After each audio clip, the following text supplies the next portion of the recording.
국민TV 라디오 한가위 특집방송 더도 말고 덜도 말고 한가위만 같아라 제3부 문을 열었습니다. 안녕하십니까, 김용민입니다. 자, 서영석 이사님 어서 오십시오. 안녕하십니까. 예. 원래 오늘 이 정치 토크 시간인데. 네. 오늘 이 시간은 특집방송으로 꾸며드립니다. 네. 자, 올 추석 연휴 계획 어떻게 세워놓고 계십니까? 어마어마한 계획이 있습니다. 어마어마한 계획이라니요? 네. 설악산에 5박 6일 동안 갔다 올라옵니다. 5박 6일이요? 텐트 치고 그냥. 출근은 하셔야죠. 5박 6일이라니요. 네? 3박 4일인가? 4박 5일이죠. 4박 5일입니까? 예, 출근하시기 바랍니다. 월요일도 제껴. 예. 아마 차가 밀려가지고 못 올 수도 있습니다. 예. 더도 말고 덜도 말고 한가위만 같아라. 이 말처럼 올 추석이 참 풍요로워야 할 텐데 말이죠. 전세난, 자금난, 가계부채, 국가채무에다가 민주주의의 위기까지 2013년 한가위 같지만 않기를 바라는 마음마저 드는 분들 적지 않을 텐데 말이죠. 자, 그러나 그 모든 시름을 잊으시고 고향으로 향하는 분들, 또 설악산을 비롯한 각종 산과들로 향하는 여러분들에게 이번 4박 5일 행복과 보람만 있으시기를 바라겠습니다. 우리 서영석 이사님도 격려의 말씀 좀 한마디 하시죠. 네, 세상 살기 팍팍하지만은 그 연휴 때는 모든 걸 다 잊어버리고 푹 쉬다 오는 게 좋습니다. 예. 그래서 어렵지만은 고향을 가시는 분들 혹은 서울 혹은 자기가 있는 곳에서 추석을 보내시는 분들도 마음 편하게 잡수시고 푹 쉬어서 또 끝나고 나서 열심히 일할 수 있는 그런 충전의 시간을 가지기를 부탁을 드리겠습니다. 예. 저도 그럴 겁니다. 예. 그 고향이 어디세요? 네, 고향이 경남 산청입니다. 산청. 예. 지난 시간에 참 말씀하셨죠. 예. 산청이시고 전 강원도 춘천이고 그렇습니다. 김용민 PD는 고향이 전라도라는 얘기도 있던데. 글쎄 누군가 트윗에다가 제가 고향이 홍어 쪽이다 그러는데. 이 정권을 비판만 하면 다 전라도라고 생각하는. 근데 저는 그에 대해서 반박하지 않았어요. 왜냐하면은 전라도민이라는 게 얼마나 자부심이 있습니까? 이 나라 민주주의를 지킨 아주 충절의 고향 아닙니까? 저를 전라도민이라고 얘기해 주는 건 전 영광으로 생각하기에 그 비방으로 여기지 않았습니다. 전혀. 예, 그렇습니다. 난 비방으로 여기해가지고 마구 변명을 했는데 갑자기 쪽팔리네. 예. 아니 하니까 생각이 난다. 그 대구 과학공가 하는 데서 교지에 그 전라도를 비하하는 글을 교지에다 실었어요. 네. 근데 그 변명이 웃깁니다. 그 고향이 전라도인 학생이 자기 고향을 재밌게 소개하기 위해서 그런 걸 실었다. 이런 얘기를 했는데 그게 나중에도 얘기를 하겠습니다만은 박근혜 정권이 들어선 이 점에 일고 있는 한국의 우경화 바람. 예. 이것도 그냥 넘어갈 성질의 것은 아닌 것 같아요. 예. 오늘 그 이야기를 한번 쭉 한번 이어가도록 하겠습니다. 저희가 특집 방송으로 꾸미긴 했습니다만은 서영석 김용민의 정치 토크 그 포맷을 유지하면서 여러분들과 2시간 함께 달려가겠습니다. 잠시 전하는 말 듣고 오겠습니다.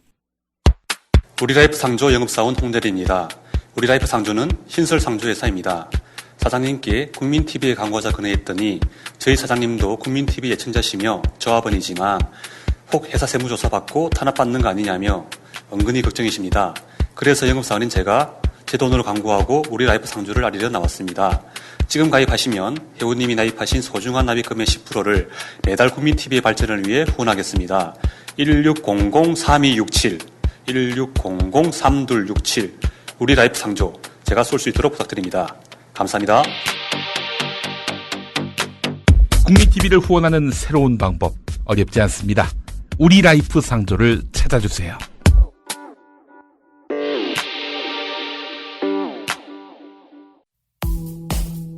여우처럼 쇼핑하자 폭스마켓.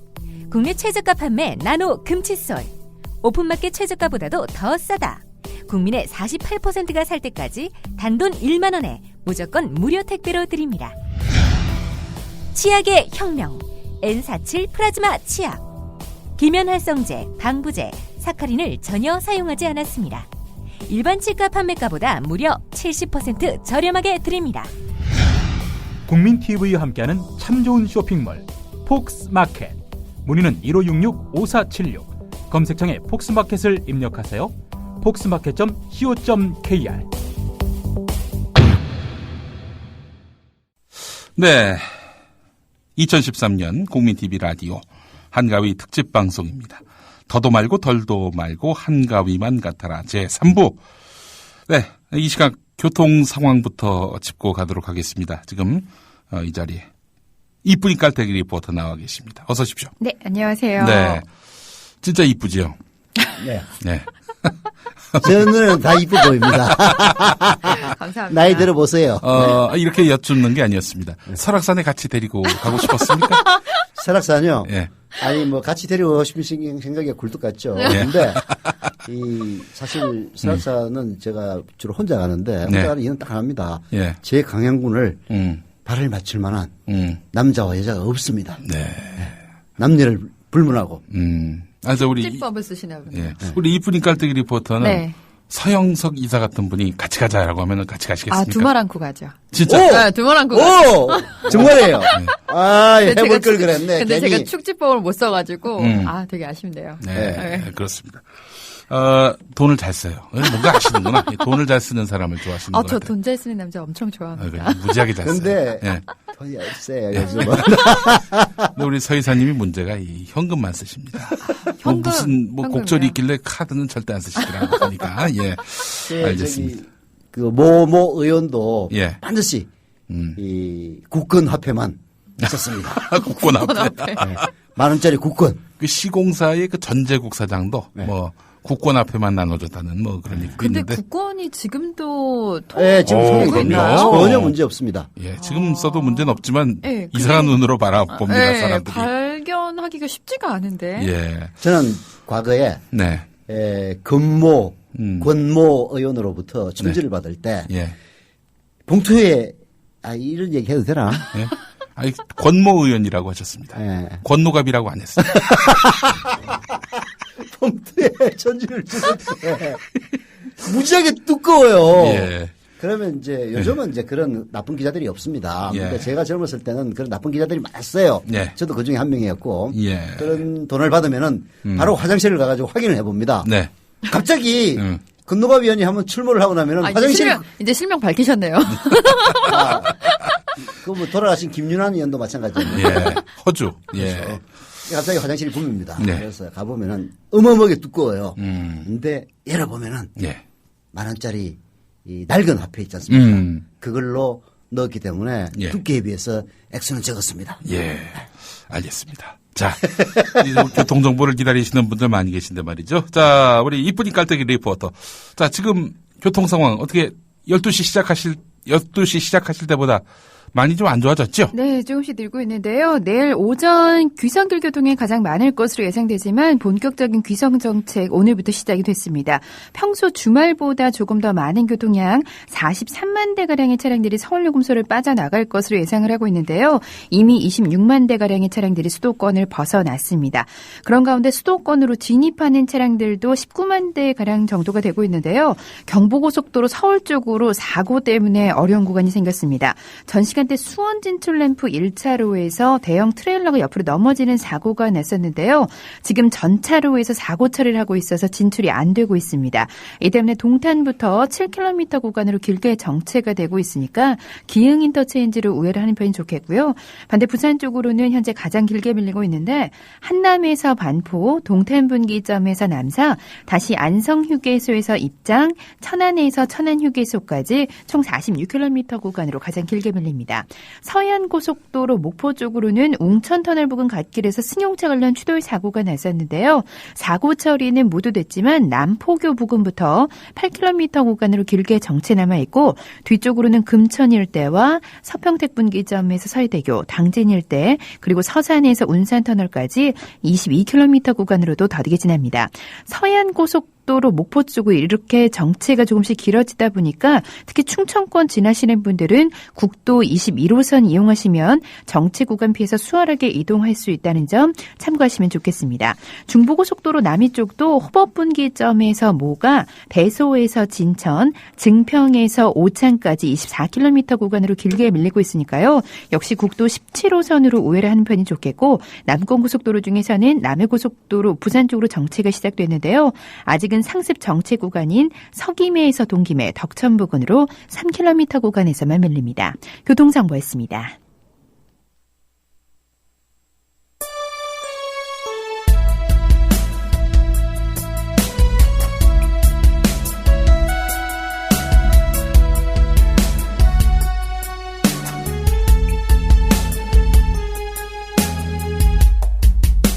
함부로 어떤 얘기만 듣고 이런 얘기가 들린다.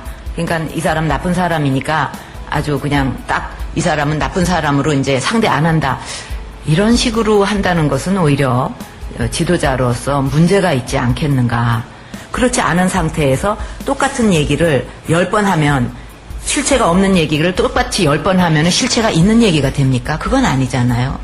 근데 그런 것은 그 음해성, 네거티브가 많은데 그 네거티브를 하다 나중에는 어떤 얘기까지 나왔냐 하면 정말 차마 입에도 담지 못할 얘기, 애가 있다는 둥 이런 얘기까지 나왔습니다. 저는 정말 아무리 네거티브를 해도 이런 식으로 하는 것은 정말 이거 천벌받을 일 아닙니까? 솔직히 말해서. 그래서 제가 그 인터뷰 때 우리 옛말에 천벌을 받으려면 무슨 짓을 못하겠냐 하는 말이 있는데 어떻게 남을 음해하기 위해서 이런 얘기까지 지어내느냐. 그래서 제가 그 얘기를 한 겁니다. 그리고 기왕 얘기가 났으니까 말씀을 드리면 애가 있다 하는 문제도 이건 참 심각한 얘기입니다. 아무리 네거티브래도. 그래서 만약에 애가 누가 있다 하는 확실한 근거가 있다면은 그 애를 데리고 와도 좋습니다. 제가 DNA 검사도 다 해주겠어요. 근데 문제는 뭐냐 하면 멀쩡하게 사는 애를 어디가 있다 그래갖고 만약에 그 애를 지목을 해가지고 이게 누구의 자손이 아니니 어쩌니 하면 그 아이나 그 부모한테는 그게 얼마나 날벼락 같은 얘기입니까? 그거야말로 천륜을 끊는 일인데 아무리 남을 음해하기 위해서 지어내는 얘기라도 이렇게까지 한다는 것은 정말 있을 수 없는 일이다. 정말 한탄스러운 일이라고 생각을 합니다.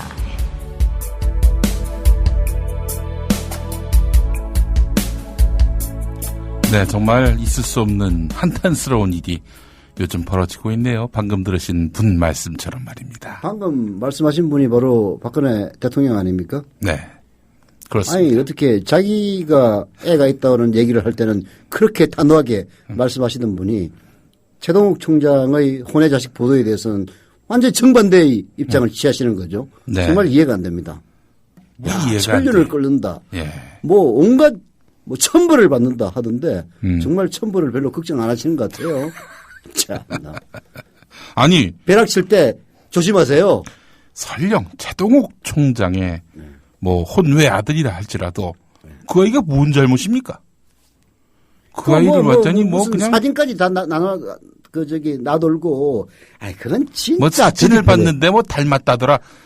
이게 조선일보 기자가 한 얘기입니다. 이게 그게 무슨 종편에서도 떠들어댔다면서요? 종편에서 나와가지고 그런 얘기했습니다. TV조선에서. 그래놓고 또 그 다음날 조선일보는 그 다음날 조선일보는 그 최동욱 총장 혼외 아들로 불리는 그 소년의 인권 운운하고 자빠졌어요. 오늘 또 동아일보.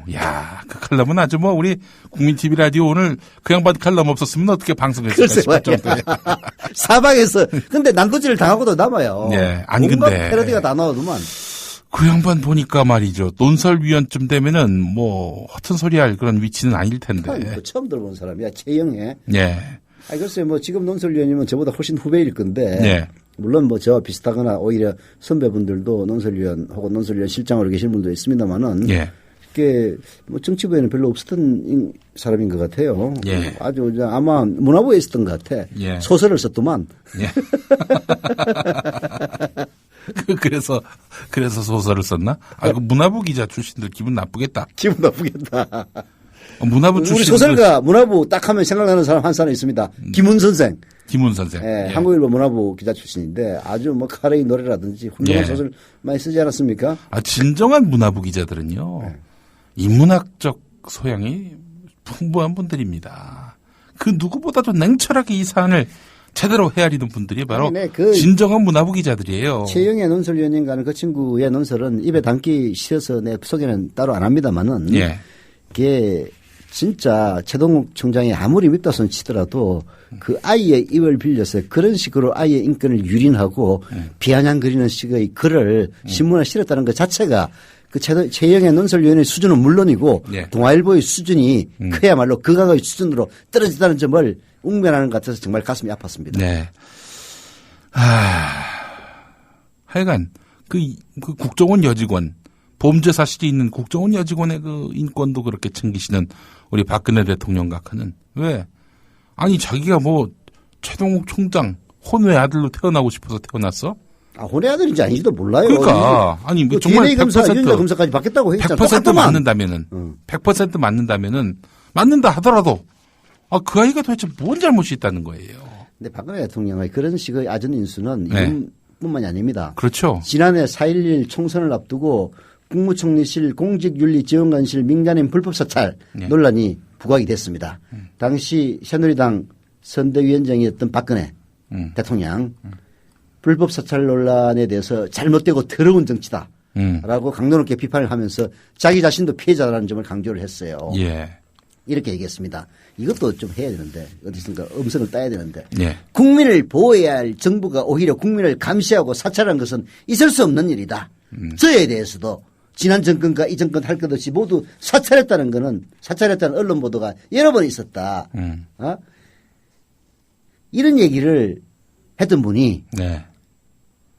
최동욱 총장의 사찰에 대해서는 입도 뻥긋하지 않고 사찰 부분은 싹 빼버린 채 감찰은 정당한 일이라는 이딴 식의 얘기만 늘어놓지 않았습니까? 예. 야, 진짜 그 얘기 듣고 그냥 확 올라오더라고요. 어떻게 저렇게 철저하게 자기중심적인 사고를 가진 사람이 우리나라 대통령이 됐다니까 이 나라 정말 불행하다는 생각이 들더라고요. 예. 또 지금 방금 보도를 보니까 말이죠. 뭐 방금 나온 기사는 아니네요. 남재준 국정원장이 2007년 남북 정상회담 회의록 공개를 한 것은 박영선 의원 때문이다. 네. 우리 박 대통령 각하가 그런 말씀을 하셨습니다. 실명을 거론했죠. 아니 근데 이런 경우가 있나요? 대통령이 일개 국회의원 탓을 하는 경우. 난 이거 보면서 말이죠. 아, 이 양반이 지금 일단 자격이 없는 분이 대통령이 된 배경에는 물론 국정원이 도와줘서 그렇게 된 측면도 분명히 있겠지만은 이게 좀 상당히 심각한 문제다. 그런 느낌을 지울기기 힘듭니다. 이런 얘기하면 김어준은 박근혜가 대통령이 된 게 아니라 예. 이제 보수를 우리나라의 보수죠. 자칭 보수들을 결합시킬 수 있는 하나의 그 상징적인 아이콘으로서 박근혜가 간택됐다고 봐야죠. 예. 여러 가지 조건들. 이게 수천만 보는 분이기 때문에 조정하기가 쉽고 두 번째는 다른 무엇보다도 근대화의 영웅으로 우리나라의 자칭 보수들이 축해세우고 있는 박정희의 딸이라는 점. 이런 점들 때문에 이제 간택된 인물이지 박근혜 대통령이 솔직히 산소가스와 이산화가스도 구별 못하는 그런 분 아닙니까? 예. 서강대 전쟁과학과를 나오셨다는 분이 네. 예, 그런 분의 그 자질이나 능력을 가지고 대통령을 뽑았다. 이렇게 예. 보면은 이제 이런 현상이 생기는 겁니다.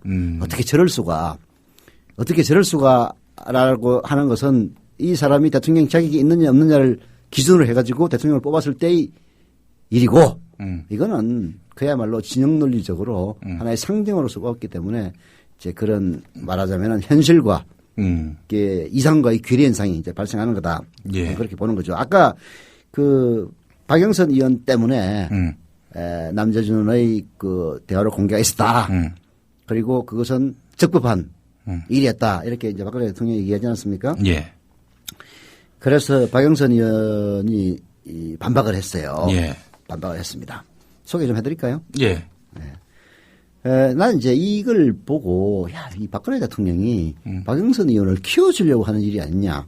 이런 생각마저 들더라고요. 예. 물론 이제 그 남북 정상회담 대화록 공개라는 것이 박영선 의원의 발언 때문에 공개하지 않을 수밖에 없었다. 이런 얘기를 하기 위해서. 언제 그렇게 야당 의원들 말에 귀를 기울이고, 신경 써줬다고, 그러니까 이제 밑에 사람들이 써줬겠지. 예. 이게 했던 게 이제 6월 17일 날. 아니, 그가 법사위에서. 필요할 때만 야당 의원 끌어들이고 말이죠. 6월 17일 법사위에서 발언 때문에 이제 결국은 공개하지 않을 수 없었다. 네. 공개하지 않을 수밖에 없었다. 그럼 내 말도 좀 귀 기울여줘서 저기 국정원 건으로 그 사과하시고 네. 더 나아가서 책임도 좀 지시지. 제가 한마디 했으니까 좀 그거. 아니, 키워질 이유가 없잖아. 아니, 그 김한길 대표도 사과하라 그랬으니. 아니, 그거 그렇게 귀 기울일 것 같으면은 김한길 그 대표 말대로.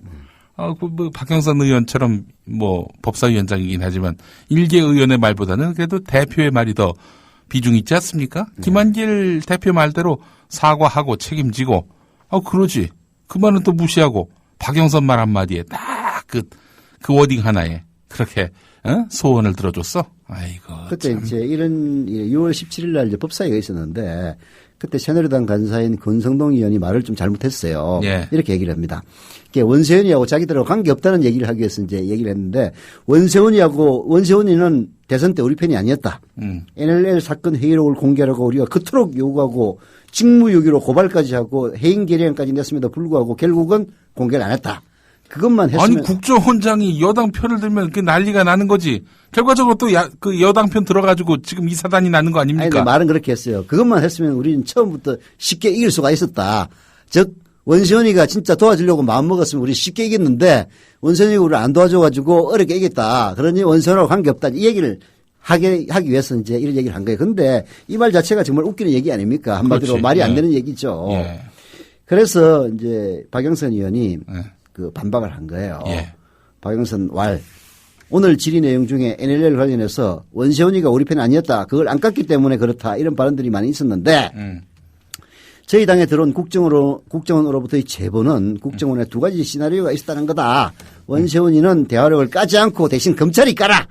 그래서 검찰에다가 그 서류를 밀봉해서 갖다 준 거라는 것이었다. 그리고 제가 알기로는 NLL 관련 발언도 처음부터 끝까지 다 읽어보면 그런 내용이 없는 것으로 알고 있다. 그런데 중간중간 말하자면 첨삭했다는 얘기예요. 예. 오해받을 부분만 추격해서 만든 보고서를 누군가 청와대에 전달했고 그거를 새누리당 정문원 의원이 누군가의 지시에 의해서 깐 것이고 그것을 국정원은 국익을 생각하는 것처럼 원세훈 원장은 안 하는 척하고 그 축약분을 검찰에 주고 그것이 다 국정원 시나리오상에 있었다는 것이다. 뭐 이런 식으로 이제 쭉 얘기를 해가지고 그때 한때 문제가 많이 됐었어요. 예. 그래서 박근혜 대통령은 이런 박영선의 이야기 때문에 NLL 대화록을 적법한 절차에 대해서 깠다. 뭐 이렇게 얘기를 했는데 정말 말도 안 되는 얘기지 한마디로. 아니 박영선이 이제 울고 싶은데 그 뺨을 때려줬다는 얘기예요? 그렇죠. 그래서 뭐 그렇게 됐다 하는데 제가 보기에는 이게 뭐 말도 안 되는 사실 사람들은요 이런 복잡한 설명 네. 들어봤자 네. 한 귀로 듣고 한 귀로 흘립니다. 예. 뭐 무슨 박영선 때문이야. 박영선 때문은 핑계지. 예. 근데 왜 하필이면 박근혜 대통령이 박영선 이름을 거론해? 야 박영선이가 큰 인물인갑다. 라고 생각을 한단 말이에요. 그러니까 박영선 의원으로서는 뭐 이렇게 성명서도 내가지고 박근혜 대통령 왜 사람 잡습니까? 이렇게 얘기를 했지만은 속으로는 아마 웃고 있을 겁니다. 네. 아이고 참 괴상망측한 대통령을 만났습니다 우리가. 자 지금 어제 오늘 또 오늘도 박근혜 대통령이 말이죠 야당에게 뭐 어마어마한 폭탄을 날렸습니다. 국민의 뜻과 다른 그런 행태를 지금 민주당이 보이고 있는 상황이다. 국민의 저항을 받을 것이다. 뭐 나는 야당 대표 때 당의 목적을 위해 국민을 희생시킨 적이 없다. 아니 그러면은 왜 예산안 통과 안 시키고 몇 달 동안 장외 투쟁을 벌이셨나? 당의 목적이 아니라 개인의 목적이었어요. 개인의 목적 때문이구나. 그때 사학법 반대는 영남대와 관련이 있으니까 이게 당의 목적이 아니라 내 사리를 위해서 움직였다. 개인의 목적을 위해서. 그렇지. 국민을 희생시킨 적은 그렇지. 있는데 당 목적을 위해서 희생시킨 적은 없지만 내 개인을 위해서는 많이 희생시켰어. 라는 얘기인 것 같아요. 우리 서영석 대표님의 이 풍자 능력이 날이 갈수록. 아니 그 얘기 들으니까 딱 그 생각이 들더라고요. 야당에서 장외투쟁을 고집하면서 민생을 외면한다면은 국민적인 저항에 부딪힐 것이다. 이건 진짜 유체이탈의 극지야, 극지. 예, 민주당을 상대로 해서 계속 이렇게 공세를 펴고 있는데 공세를 펴고 있는 배경은 뭐라고 봐야 될까요? 네, 뭐라고 얘기할 필요도 없는 거죠. 지지율 고공, 행진. 그게 아마 박근혜 대통령에게는 가장 큰 무기. 자신감의 원천. 예. 그게 지금 지지율을 보면은 60%를 선을 넘어서 70% 가까이 가려고 하다가 가장 최근의 리얼미터 조사를 보면은 이제 최동욱 사태 때문에 그 지지율이 꺾였습니다. 근데 한 5% 이상 5%포인트 이상 빠졌더라고요. 예. 그게 거의 68%, 69, 그게 리얼미터하고 중앙일보 공동 여론조사는요, 1일 조사입니다. 네. 매일 조사를 해요. 예. 표본이 한 750개인가 될 겁니다.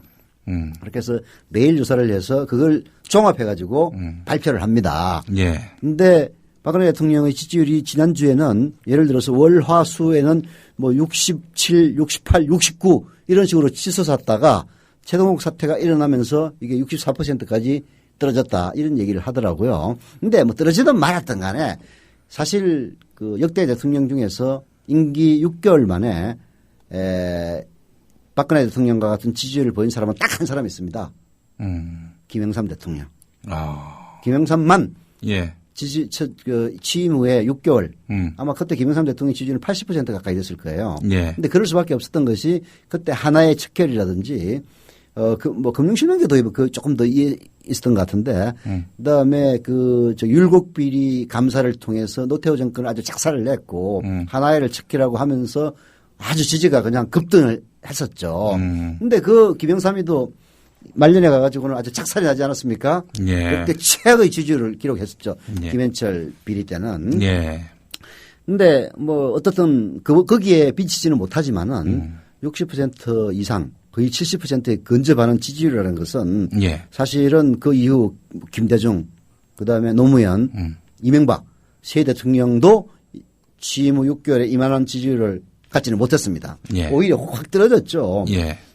이런 지지율이 있고 또 야당은 어떤 조사는 조사가 다 정확하지는 않습니다만은 조사기관마다 새누리당이 거의 50%에 가까운 지지율을 얻는 반면에 민주당은 10%대의 지지율에 미치지 못하는 이런 결과를 처리하고 있단 말이에요. 이게 결국은 박근혜 대통령으로 하여금 내 마음대로 하니까 오히려 인기 올라가잖아 라는 착각을 불러일으키는 원동력이 되고 있는 거죠. 생각해보면 말이죠. 네. 집권 초에 과도하다 싶을 만큼 고공 지지율을 보였던 대통령 때에 야당은 최약체였습니다. 네. YS 때 그때 야당 대표가 이기택이었잖아요. 네. 이기택 씨 나중에 가서 자빠졌고 다음 대선 때는 또 결국에는 신한국당, 한나라당 거기하고 손잡지 않았습니까? 그렇죠. 그때 김영삼 씨가 대통령이 됐을 때는 예. 양김 대결에 의해서 DJ가 패배를 하지 않았습니까? 그래서 한 2, 3년 동안 DJ는 현실 정치에서 빠져 있었고요. 그게 또 굉장히 참패를 했어요. 예. 그 기록은 이제 정동영 의원이 예. 이명박하고 붙을 때 그 기록이 깨지긴 했습니다만은 예. 거의 한 400만 표 이상 차이가 났을 겁니다. 예. 이게 참패를 한 거죠. 예. 그래서 그때 김대중 후보는 정계 은퇴를 해가지고 영국으로 가지 않았습니까? 예. 이런 상황에서 야당이 최약체인 그런 상태에서 그야말로 김영삼 대통령의 민자당 나중에 신한국당이 됐습니다마는 여기에 질질질질 끌려다녔던 예. 그런 상황이었는데 예. 지금도 그때와 비교하면은 그때보다는 상황이 더 낫긴 합니다마는 민주당 지도부의 지도력이 또 훨씬 미치지 못하는 이런 상황이기 때문에 박근혜 대통령의 지지율 공행진에 하나의 미끄럼이 되고 있는 그런 상황이라고 봐야 되겠죠. 그렇다면 야당을 위해서는 차기 대권 주자가 지금 당권에 나서는 것이 마땅하지 않겠는가?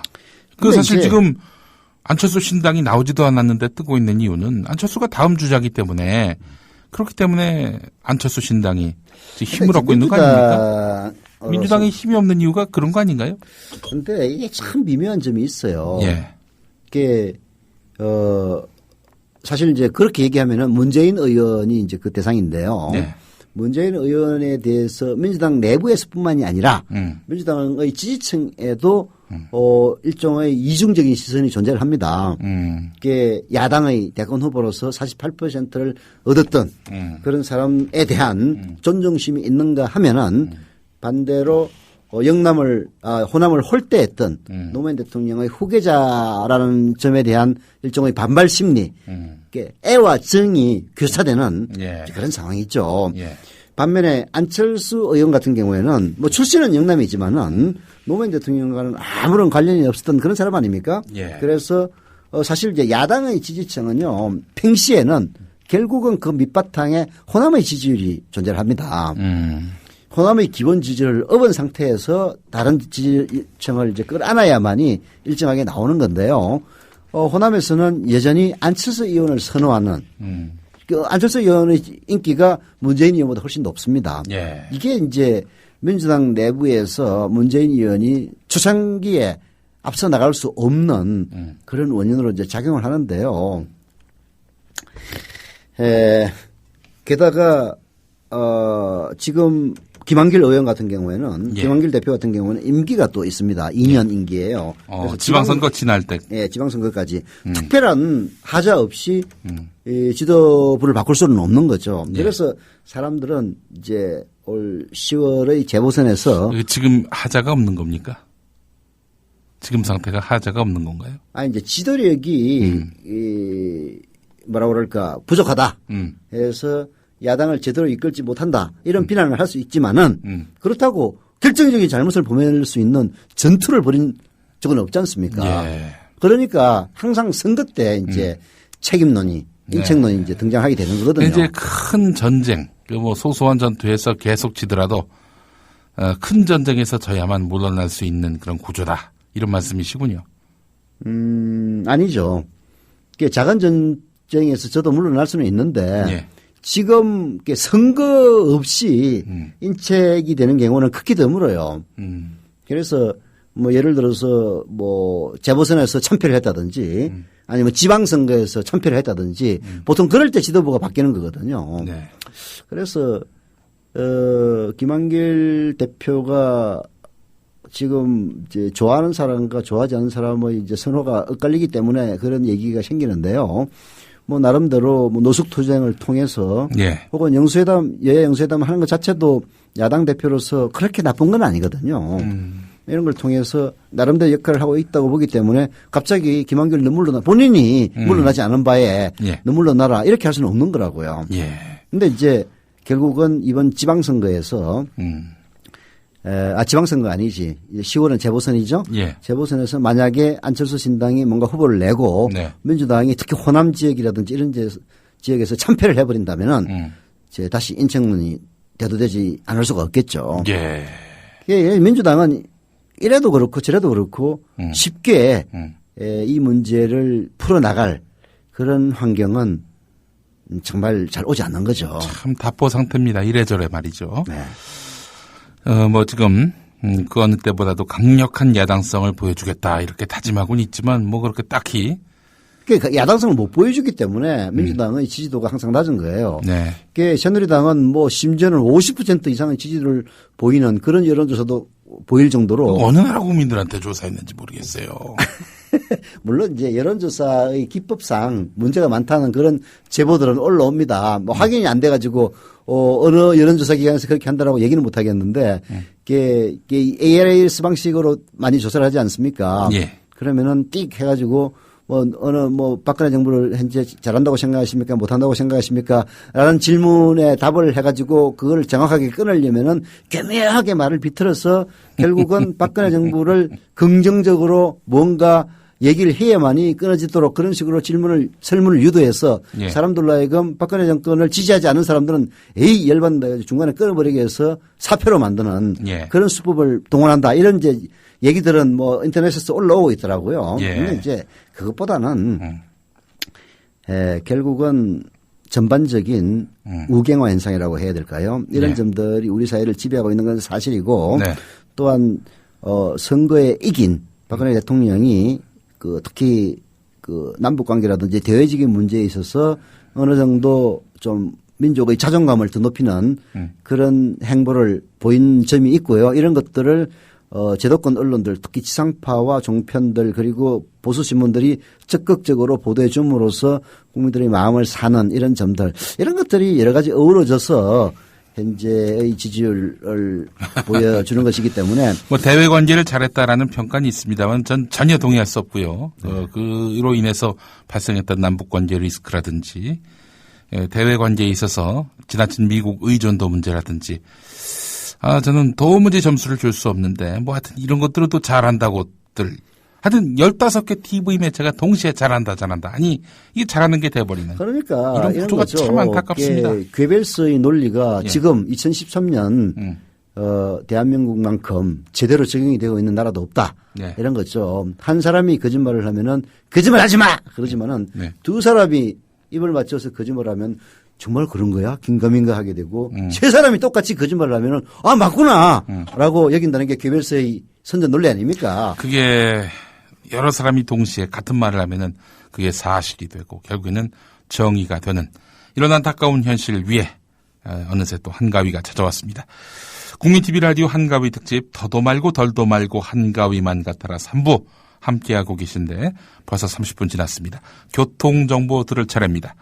이쁜이 갈대기 리포터 전해주시죠. 네, 이 시각 추석 귀성길 교통정보입니다. 고속도로 정체 구간이 점점 길어진다면 주변 국도로 우회를 하는 편도 좋겠습니다. 특히 사고 구간을 앞두고는 인터체인지 이용해서 국도로 이용하는 편이 좋겠는데요.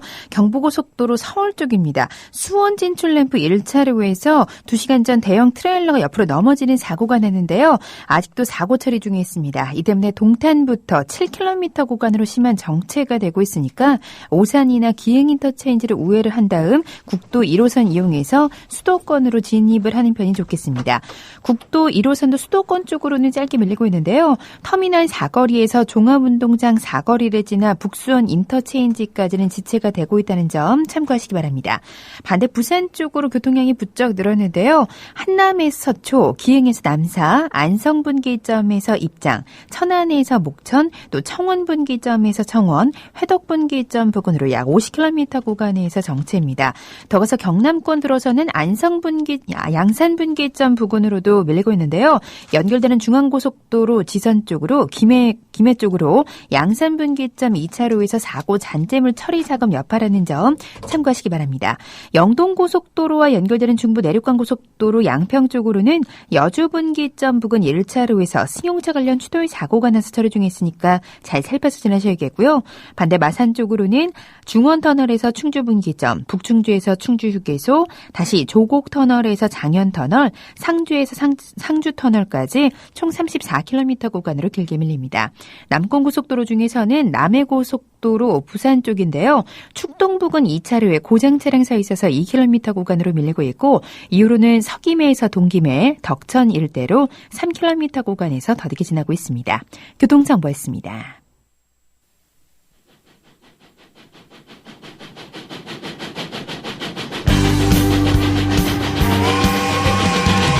자, 고향 가는 열차 타고 한번 달려보겠습니다. 김수희의 남행열차.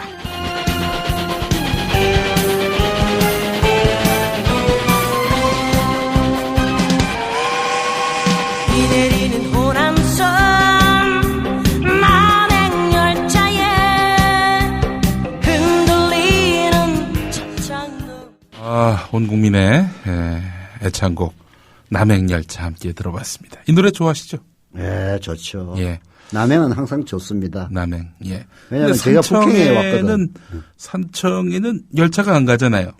그게 이제 제가 뭐 산청에서 태어났을 뿐이지 예. 초등학교 1학년까지 있었습니다. 아. 초등학교 2학년 때 진주로 와가지고 이제 중학교 졸업하고 나서 네. 바로 서울로 와가지고 지금까지 살았으니까 서울에 이미 40년 이상 살았죠. 네. 그리고 김영삼 씨가 3당 합당했을 때 야마가 확 돌아가지고 본적을 서울로 옮겨버렸습니다. 그래서 경남 산청구는 네. 저희 원적입니다. 원적이시구나. 예.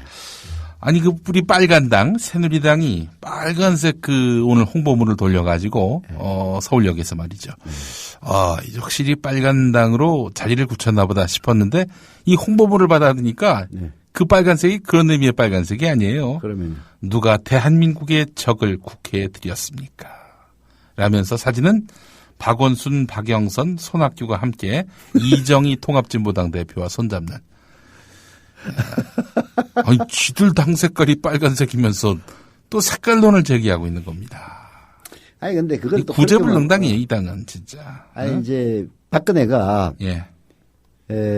박근혜가 아니지 새누리당이 그 로고를 빨간색으로 쓸 수 있는 것은 네. 그만큼 새누리당은 자기들이 빨간색을 써도 우리는 절대 빨갱이라고 보지 않을 것이다. 라는 자신감이 있기 때문에 거꾸로 이제 빨간색을 쓰는 거고요. 네. 민주당이 파란색을 고집하는 이유는 예. 우리가 빨간색을 쓰면은 진짜 빨갱이라고 국민들이 여길 것이다. 라는 피해식이 있기 때문에 오히려 파란색을 쓰는 겁니다. 사실 그건 그렇게 봐야 돼요. 사실은 과거를 돌이켜 봤을 때 네. 김대중 대통령이 몸담고 있었던 당이 빨간색을 쓴 사례는 그 민주당일 때 아마 92년 그 무렵이었을 겁니다. 그때 그 왜 마포옥이라고 그 설렁탕집 근처에 당사가 있었던 때 민주당 그때 빨간색 썼고 나머지는 평화민주당 노란색 그리고 새정치 국민회의 녹색 그 뒤로는 쭉 녹색 썼잖아요. 열린우리당 때 노란색 오히려 썼고 이제 대한민국의 정치사에서 예. 그 야당은 항상 빨갱이로 탄압해 왔던 예. 그런 역사 때문에 예. 오히려 거꾸로 레드 컴플렉스가 있는 거죠. 예. 근데 이제 거기에 대해서 가해자의 입장이었던 새누리당은 오히려 빨간색을 쓰는 데 대해서 아무런 저항감이 없는 거죠. 참 아이러니한 비극입니다. 네. 아이노리안. 자, 우선 이제 그 전에 우리 예. 광고도 좀 해야 될 것 같은데 네. 저희들이 지난 3월 3일에 이제 미래협동조합 국민TV 창립총회를 열었고 네. 그리고 한 달 채 지나지 않은 4월 1일 시점에 라디오부터 개국을 하지 않았습니까? 예. 그리고는 이제 5개월 남짓 세월이 흘렀죠. 예. 조합원이 바로 어제 2만 명을 돌파를 했습니다. 네. 사실 5만 원 이상을 출자하는 조합원의 숫자가 2만 명을 돌파했다는 것은 네. 저는 한국 언론사상 큰 의미가 있는 사건이라고 생각을 합니다. 대한민국의 그 언론 협동조합은 사실 얼마 없습니다. 네. 저희 국민TV가 최초는 아니고 광주인가요? 거기서 순천에 무슨 신문이 협동조합 형식으로 예. 출범을 해가지고 뭐 지금도 하고 있다고 그러더라고요. 저희가 뭐 두 번째인가 세 번째인가 그럴 겁니다. 그런데 이제 가장 많은 수의 조합원이 모여 있는 곳이기도 하고 아마 언론 아니고서도 작년 12월에 이제 발효가 된 협동조합법 이후에 협동조합 가운데서는 가장 많은 조합원 수를 보유한 그런 협동조합이 아니겠는가 그렇죠. 생각이 되는데요. 뭐 이제 독립 언론으로 예. 다른 이제 뭐 뉴스타파라든지 고발뉴스 가 있습니다만은 이게 조합원이 출자금의 형식으로 출연을 해서 예. 그걸로 방송을 하고 예. 그리고 추후 TV 방송이 재개되면은 매월 10,000원의 조합비를 내는 이런 구조는 오로지 미래협동조합 국민TV만이 유일하죠. 예. 그렇습니다. 자, 저희가 이제 20만, 약정조합원 포함해서 이제 20만이 넘었는데요. 20만이라고 그랬습니까, 제가? 예. 너무 그 기대하는 바가 커서. 예, 20만이라고 했습니다. 하여튼 10분의 1만 줄여서 2만. 하지만 2만도 정말 대단한 거죠. 자, 2만의 조합원이 모인 미디어 협동조합. 앞으로 뭐 3만, 5만, 10만, 20만에 이르게 된다면 정말 우리 한국의 언론 지형이 크게 바뀌게 될 것이다라는 확신을 갖습니다. 어제 그 JTBC가 사실 주목을 많이 받았습니다. 예. JTBC가 9시 뉴스인가요? 예. 이 뉴스를 이제 우리나라 신뢰도 1위의 언론이라고 지금도 나옵니다. 예. 그 시사인에서 조사를 했는데 역시 개인으로는 신뢰도 1위 언론인 손석희 JTBC 사장이 뽑혔는데요. 그 손석희 사장이 진행한 그 뉴스가 큰 반향을 불러일으켰습니다. 저는 뭐 보지는 않았습니다만은 예. 트위터라든지 페이스북의 언론 내용으로 볼 때 나름대로 현재의 지상파가 금기시하고 있는 그런 문제들 예를 들어서 그 국정원이라든지 최동욱 뭐 이런 등등의 문제에 대해서 얘기를 다루고 또 정부의 비판적인 학자나 평론가 절대 다른 지상파나 여타 종편에서는 등장시키지 않는데 JTBC에서는 이제 그런 사람들을 등장시켜서 나름대로 얘기를 잘 했나 봐요. 예. 그래서 JTBC 자체도 뉴스 시청률을 앞으로 한 7%를 목표로 하고 있다. 네. 사실 종편이 뉴스 시청률이 7%가 나온다면 그거는 그야말로 어마어마한 일입니다. MBC 뺨치는 거죠. 그렇죠. 네. 그런 목표로 이제 나아간다 해서 많은 기대를 모으고 있고 네. 이제 많은 사람들은 뭐 아직은 모른다. JTBC가 어떤 데인데 예를 들어서 정부의 압력이 들어간다든지 혹은 삼성과 관련된 그런 문제가 불거졌을 때도 여전히 손석희가 지금과 같은 보도 태도를 취했을 것이냐 뭐 이런 의문은 많이 제기를 합니다만. 저도 오늘 그래서 페이스북에 남긴 글이 그렇습니다. 뭐 손석희 JTBC 보도부문 사장의 양식과 또 양심을 믿지만 하지만 삼성에게 불리한 형국이 조성됐을 때 불리한 사건이 터졌을 때 그때 JTBC가 어떻게 보도하느냐로 저는 판단하겠다. 그때까지는 판단을 유보하겠다. 이런 근데 입장을 이제 제가 밝혔습니다. 얘기하고 싶은 것은 예. 현재의 지상파나 네. 현재의 JTBC를 제외한 다른 종편에서 보도되는 것과는 상당히 차별되는 그런 JTBC 손석희의 보도가 굉장히 많은 반향을 불러일으키고 많은 사람들의 심지어는 기대까지 모으고 있는 건 또 현실이거든요. 예. 제가 말씀드리고 싶은 것은 바로 우리 국민TV 미디어협동조합이 조만간 뉴스 방송을 할 겁니다. 예. 하면은 저는 JTBC는 또한 비교도 할 수 없는 그런 빼어난 예.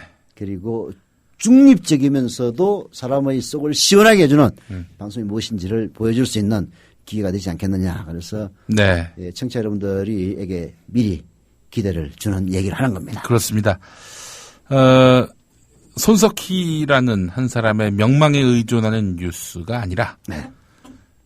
하여튼 두고 보십시오. 국민TV의 그 TV 뉴스가 어떤 식으로 세상을 바꿔나가는지 야당이 할 수 없는 역할까지도 담당하리라 감히 저희는 지금부터 공언합니다. 왜냐? 사실 예. 무엇으로 사람을 감동하게 하고 역사를 추동하는지 그 방법을 알고 있고 또 그 방법에 맞게 계획을 세워놓고 있기 때문입니다. 네.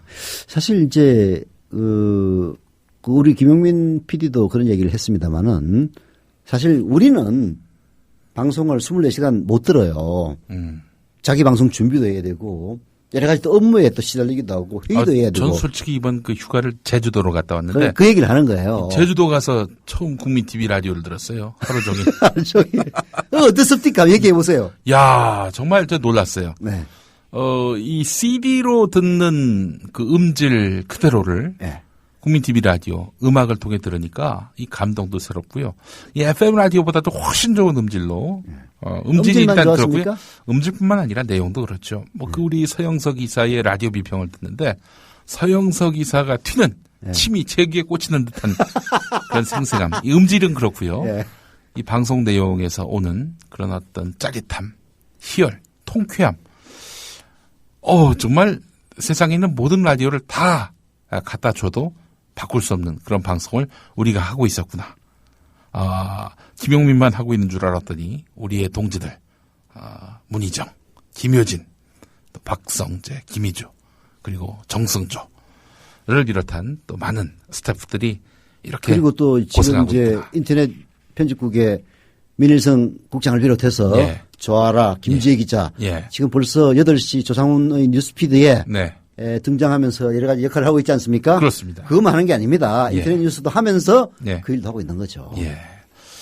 그리고 사실 이제 JTBC 손석희 뉴스를 본 사람들이 이렇게 얘기를 하더라고요. 네. 손석희의 시선 집중의 TV판이다. 네. 이렇게 얘기했어요. 예. 근데 저 솔직히 시선 집중 옛날에 많이 들었습니다. 예. 많이 들었는데 노정면의 뉴스바를 들으면서 네.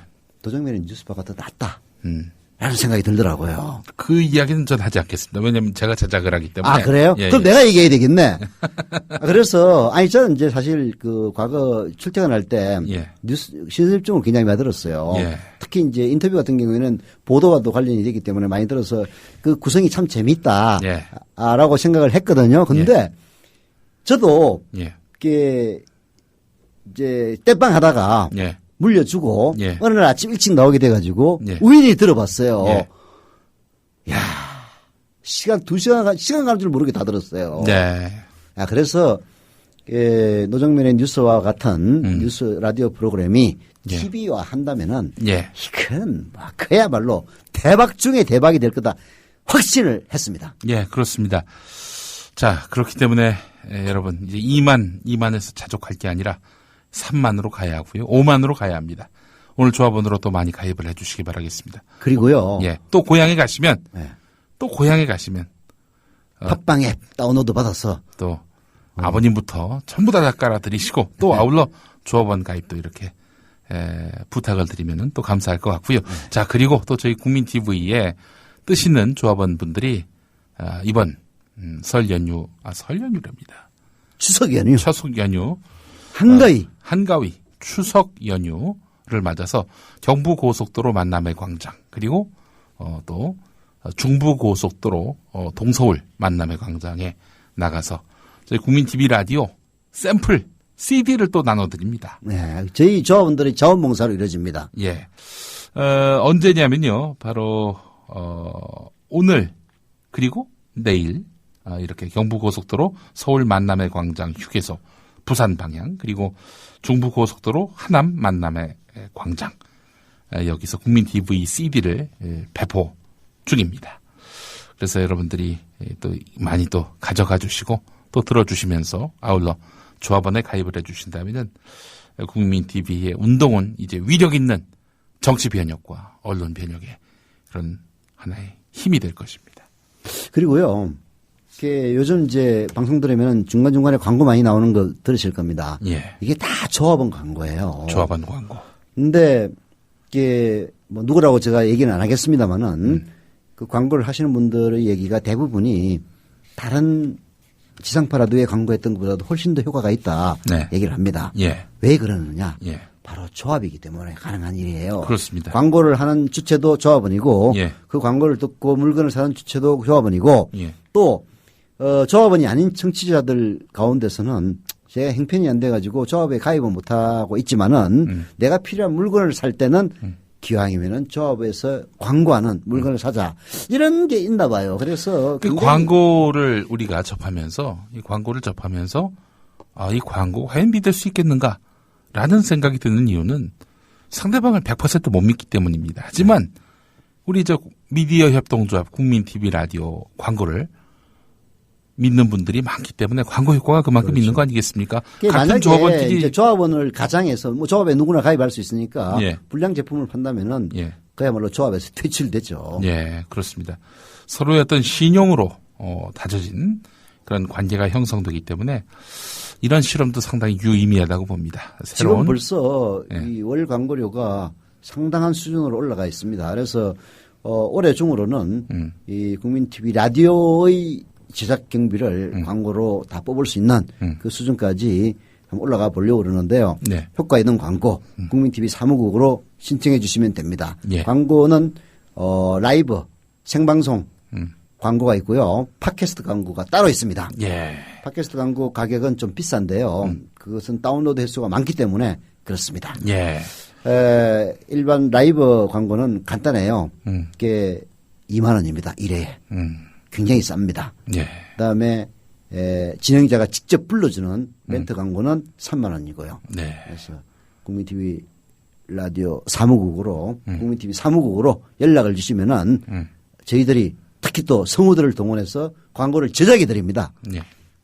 그러니까 많은 신청이 있기를 바라겠습니다. 자, 우리가 또 본론으로 또 돌아가야 되겠습니다. 아까 하다가 만 이야기가 있죠. 그 이제 박근혜 인기. 네. 이제 두 가지 측면에서 봐야 됩니다. 예. 아까 하나 얘기했다시피 우경화 경향이 예. 있고 또 하나는 이렇게 옛날에 뭐 유시민 전 장관이 그런 얘기를 했는데요. 그와 뭐 맥락은 좀 닿아 있습니다. 네. 유시민 전 장관은 쉽게 얘기해서 이 대선 이후에 48%는 멘붕 상태이기 때문에 예. 이런 여론조사가 오면 전화를 받지 않는다. 음. 아유, 막 그냥 끊어버리는 거야. 네. 그래서 여론조사가 다소 왜곡될 소지가 있다. 예. 그래서 박근혜 지지도가 높은 게 꼴보기 싫으면은 전화 열심히 받아라. 예. 이런 얘기를 하지 않았습니까? 예. 근데 그거는 이제 검증되지는 않은 이야기고요. 예. 지난 9월 2일 날 디오피니언이라고 하는 회사가 있는데요. 예. 여론조사 기관입니다. 예. 여기서 내일신문가 조사한 데 따르면요. 예. 800명을 대상으로 조사를 해서 국정 운영에 긍정평가한 사람이 552명이어서 국정 지지율은 69%에 달했는데요. 예. 굉장히 높지 않습니까? 예. 근데 그 지지하는 사람 552명, 즉 69%에게 물어봤어요. 그 왜 지지하느냐 예. 물어봤더니 실제 일을 잘해서 지지한다는 사람은 전체 23%에 불과했습니다. 예. 나머지 26.6%는 앞으로 잘할 것이라는 기대와 믿음이 있어서 지지를 한다. 정권 초라서? 그렇죠. 그래서 야당은 그렇게 비아냥거리지 않습니까? 예. 박근혜 대통령은 일을 안 해서 지지도가 올라가고 있는 거다. 음. 일을 해봐라. 사실 노무현 대통령은 뭐 집권 초반기는 뭐 거의 식물 대통령이었죠. 왜냐하면은 예. 국회의 거의 3분의 2에 가까운 숫자를 야당이 장악하고 있었단 말이에요. 예. 3분의 2까지는 안 됐습니다만은 예. 뭐 과반 이상을 갖다 야당이 장악하고 있기 때문에 일을 제대로 할 수가 없었고 그럼에도 불구하고 노무현 대통령은 또 일을 열심히 하려고 노력했죠. 뭐 국가보안법 폐지하려다가 야당 반대로 그런 거 못하지 않았습니까? 예. 이명박 대통령도 임기 초반에 뭐 4대강 사업한다고 떠들어대 가지고 결국 인기가 떨어진 그런 측면이 있단 말이에요. 예. 일을 안 하니까 쉽게 얘기해서 잘못한다는 얘기가 나올 수가 없는 거예요.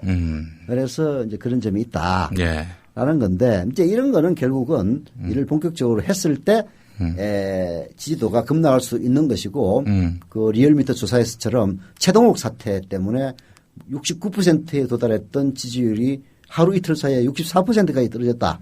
이것은 결국은 박근혜 대통령이 앞으로 지지율을 지금 현재의 지지율을 과신했다가는 그야말로 큰코 다칠 수도 있다. 이렇게 얘기할 수가 있는 거죠. 예. 알겠습니다. 자, 지지율 이야기 저희가 해봤는데 말이죠. 네. 이제 앞으로가 이제 더 중요할 것 같은데 지금 이 높은 지지율에 고무돼서 뭐 야당을 그야말로 헌신짝처럼 보고 있는 이런 그 대통령의 행태, 분수를 모르는 행동이라고 봐야 마땅하겠군요. 그러니까 아니 세상에 그 야당이 그런 식으로 나오면은 국민의 심판을 받을 것이다 이런 얘기를 국민 심판이라는 것은요 야당한테 절대 안 합니다. 왜? 네. 그야말로 야당은 일을 안 하는 정당이고 견제하고 비판하는 정당이란 말이에요. 네. 견제하고 비판하는 정당이 무슨 심판을 내립니까? 그러니까 견제하고 비판을 안 하기 때문에 지금 야당의 지지율이 낮은 거지. 그러니까 심판이라는 것은 예. 적집권자들에게 내리는 겁니다. 일을 잘하면은 지지를 해주고 일을 잘 못하면은 그야말로 철퇴를 내리는 것이 바로 국민 심판이거든요. 예. 근데 그 국민 심판을 야당에게 국민 심판이 내릴 거라고 얘기하는 그야말로 이 뭐라고 해야 되나 이건 진짜 사후장 같은 발언을 하는 대통령을 보면 기가 막힐 따름이죠. 예.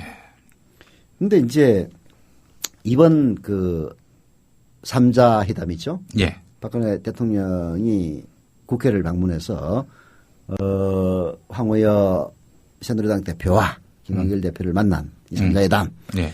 이게 사실은 뭐 회담 전부터 무슨 성과가 있겠느냐. 박근혜 대통령 만나봤자 아무 소용없다. 예. 라는 얘기를 야권에서도 했고 또 특히 지지자들이 그런 얘기를 많이 했어요. 예. 근데 이제 그렇게만 볼 수 없는 측면이 있습니다.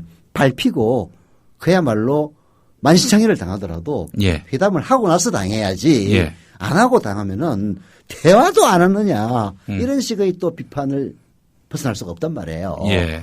그래서 울며 겨자 먹기로 이제 야당 전체 입장에 보면은 울며 겨자 먹기고 김한길 대표 입장에서 보면은 뭐 기꺼이 갔을 수도 있겠죠. 이 명분 축적용이라고 보시는 거예요? 그렇죠. 그게 사실 명분 축적을 해야지 무턱대고 대화를 안 한다고 하면은 자기한테 역풍일 수 있으니까. 그렇죠. 일단은 박근혜 대통령하고 박근혜 대통령이 어떤 입장을 취하건 간에 나는 열심히 대화하려고 노력했다라는 걸 국민에게 보여주고 그리고 난 다음에 뭐 국민뿐만이 아니라 대정부 투쟁을 하든 그렇죠. 안 하든 뭐 당내에 127명 국회의원에게도 마찬가지입니다.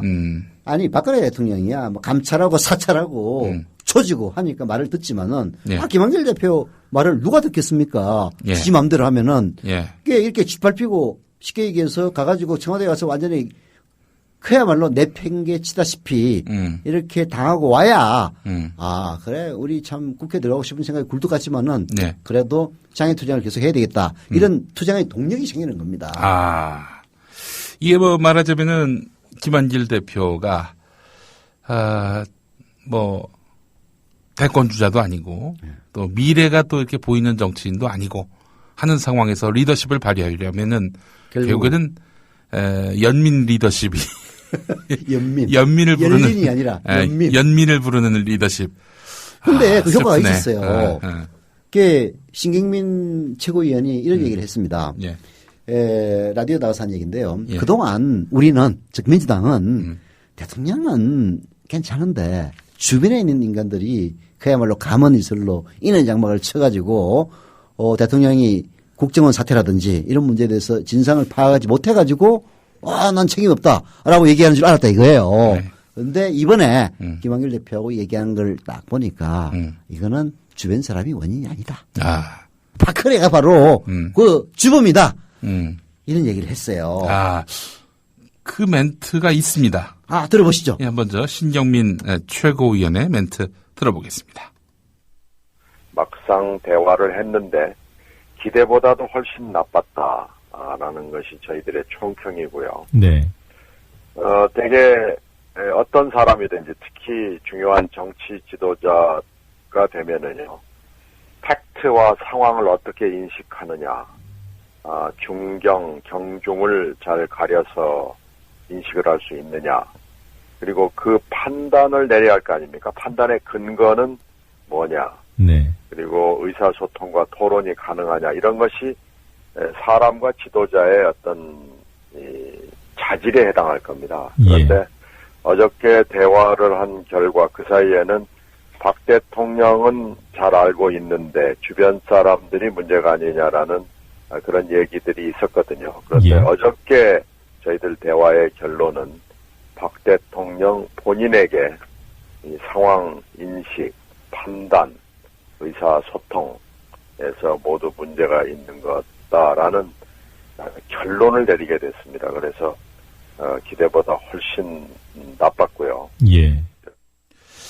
아주 중요한 말씀을 하셨는데 저는 그런 의미에서 본다면은 지금 아주 여당이 뻔뻔스럽게 나오고 있지 않습니까?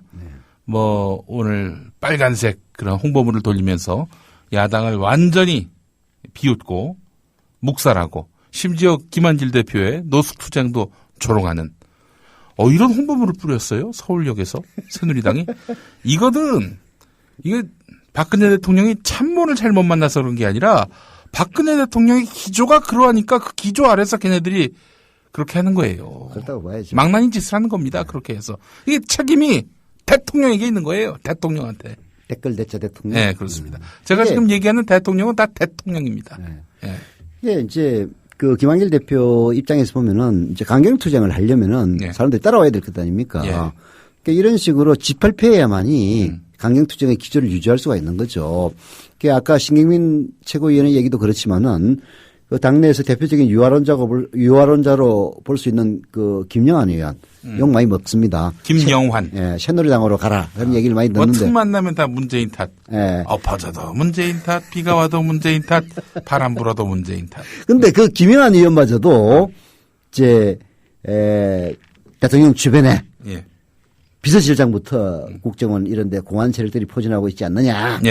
그런 사람들의 사고가 이번 영수회담에서 그대로 다 드러났다라고 얘기할 정도예요. 그러니까 사실 김한길 대표 입장으로서는 이제 본격적으로 대정부 투쟁을 벌일 수 있는 동력은 일단 얻은 거죠. 예. 문제는 예. 민심입니다. 예. 네. 문제는 민심이다. 예. 그러면은 잠시 여기서 지금 시각 교통 상황 알아보고 올 텐데요. 광고 하나 듣고 전해드리겠습니다. 30년 전통의 전주 맛집 수정원. 자연산 상황버섯과 오칠 품은 토종닭, 오리 및 보양식. 모든 육류 조리 시 강원도 고산지대 자연산 상황버섯을 넣어 육질이 부드럽고 맛이 뛰어납니다. 냉동이 아닌 생고기를 사용해 토종닭과 오리는 예약 주문을 하시면 됩니다. 전주에 오시면 잊지 마세요. 수정원. 예약 전화 063-221-4437. 국민TV 조합원께는 뛰어나고 깊은 맛의 특별 담금주를 제공해드립니다. 국민TV와 함께하는 30년 전통의 맛집 수정원. 주소는 전주시 완산구 중앙반길 34입니다. 누구라도 이런 느낌 아마 가져보았다면, 누구라도 이런 맛을 아마 느껴보았다면, 내가 왜 이런 말 하는지를 이해할 수도 있겠지. 글쎄 뭐 그런 격한 반응을 내놓으셨는데, 근데 사실 지금 우리나라의 민주주의가 지금 위협받고 있습니까? 그 인식이 솔직히 일반 국민들로부터 크게 동의를 못 받고 있지 않습니까? 물론 야당 입장에서 그런 주장을 할 수는 있겠지만은 지금 어디 언론 자유가 없습니까? 무슨 민주주의가 지금 없습니까?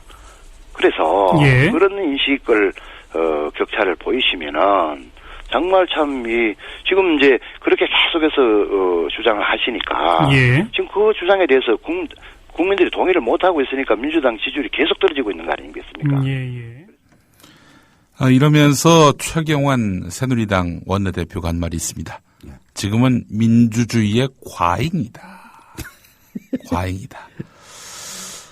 이게 이제 지금의 언론 자유가 보장되고 있다는 얘기는 여기서 보장이 안 된다 하면, 언론 자유가 침해된다 하면 정부에 대해서 비판적인 말을 하는 사람들은 모조리 감옥 간다든지 밥줄 끊긴다든지, 이런 게 진정한 언론 자유가 침해되는 거지, 지금처럼 우리가 안 건드리지 않느냐, 이런 얘기인 것 같습니다. 그런 얘기인데요. 이명박이도 첫 1년은 못 건드렸습니다. 이명박이가 본격적으로 목줄을 끊기 시작한 게 2년도 그렇죠. 부터였어요. 그렇습니다. 물론 첫 해는 촛불 집회 때문에 완전히 된통 당하는 바람에 할래야 할 수도 없었습니다만은 집권 2년 차부터 바로 자기들에게 반대되는 사람들에게 사찰하고 잡아넣고 밥줄 끊고 광고 압력 넣어서 중단시키고 하는 모든 일련의 행동을 했었죠. 누구보다도 잘 아시는 분이 광고가 다 끊겨서 인터넷 신문사 데일리 서프라이즈를 문 닫을 수밖에 없었던 우리 서영석 이사시죠. 광고가 다 끊겼죠? 네. 이제 클릭 광고라 해가지고요. 사람들이 많이 방문하면은 방문 횟수에 따라서 방문한 사람들이 한번 클릭해 주는 것에 따라서 돈을 주는 광고를 제외하고는 다 끊겼죠. 저는 이제 기업 광고들이었는데 저도 이해를 했습니다. 아이고 제야 마음은 고만이지만은 이렇게 광고 주는 사람은 돈 주고 뺨 맞는 그런 일들이 벌어질 것이다. 그래서 경향 한결에 광고했던 분들 중에는 광고 안 싫어도 좋다. 광고 안 싫어도 좋다. 광고비는 줄 테니까. 광고는 그냥 씻지 말아다오. 그런 일도 있었죠. 그래서 또 제가 아는 어떤 인터넷 언론 같은 경우 진보 성향의 인터넷 언론이었는데 새벽 2시에 한 30초 정도 띄워라. 그리고 그걸 캡처를 해서 우리에게 보내다오. 그러니까 광고 집행했다는 근거는 남겨야 되는데 대낮에 걸어놓으면 노출이 되니까, 아니 이놈들이 이 진보 언론에다 광고를 해? 작살이 날 게 분명하니까 새벽 2시 야음을 틈타서 30초만. 그런 데도 있었습니까? 30초만 딱 이렇게 띄우고 그걸 딱 캡처를 해가지고 우리가 그 사내에서 광고 집행했다는 근거로 남기는. 참, 광고를 안 한 거죠, 한마디로 얘기해서. 근데 이제 최경환 씨가 지금은 민주주의 위기가 아니라 민주주의 과잉이다라고 얘기를 하려면은 5년 내내 자기를 반대하는 사람을 건드리지 말아야 되는 건데. 그렇죠.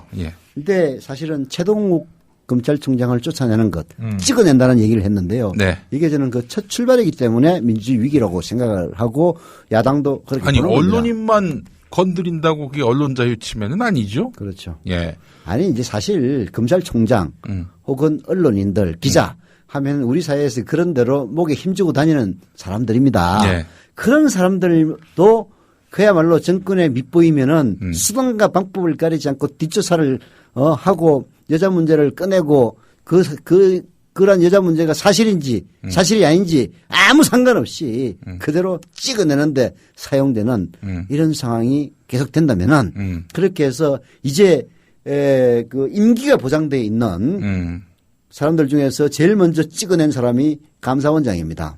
예. 그리고 경찰청장입니다. 네. 그리고 이번에 검찰총장까지 찍어냈어요. 그러면은 5대 권력기관 하면요. 사표 수리를 안 했다고 하는데 사표를 반려할 수도 있는 겁니까? 그럴 리가 없죠. 그럴 리가 없다. 그럴 리도 없고 예.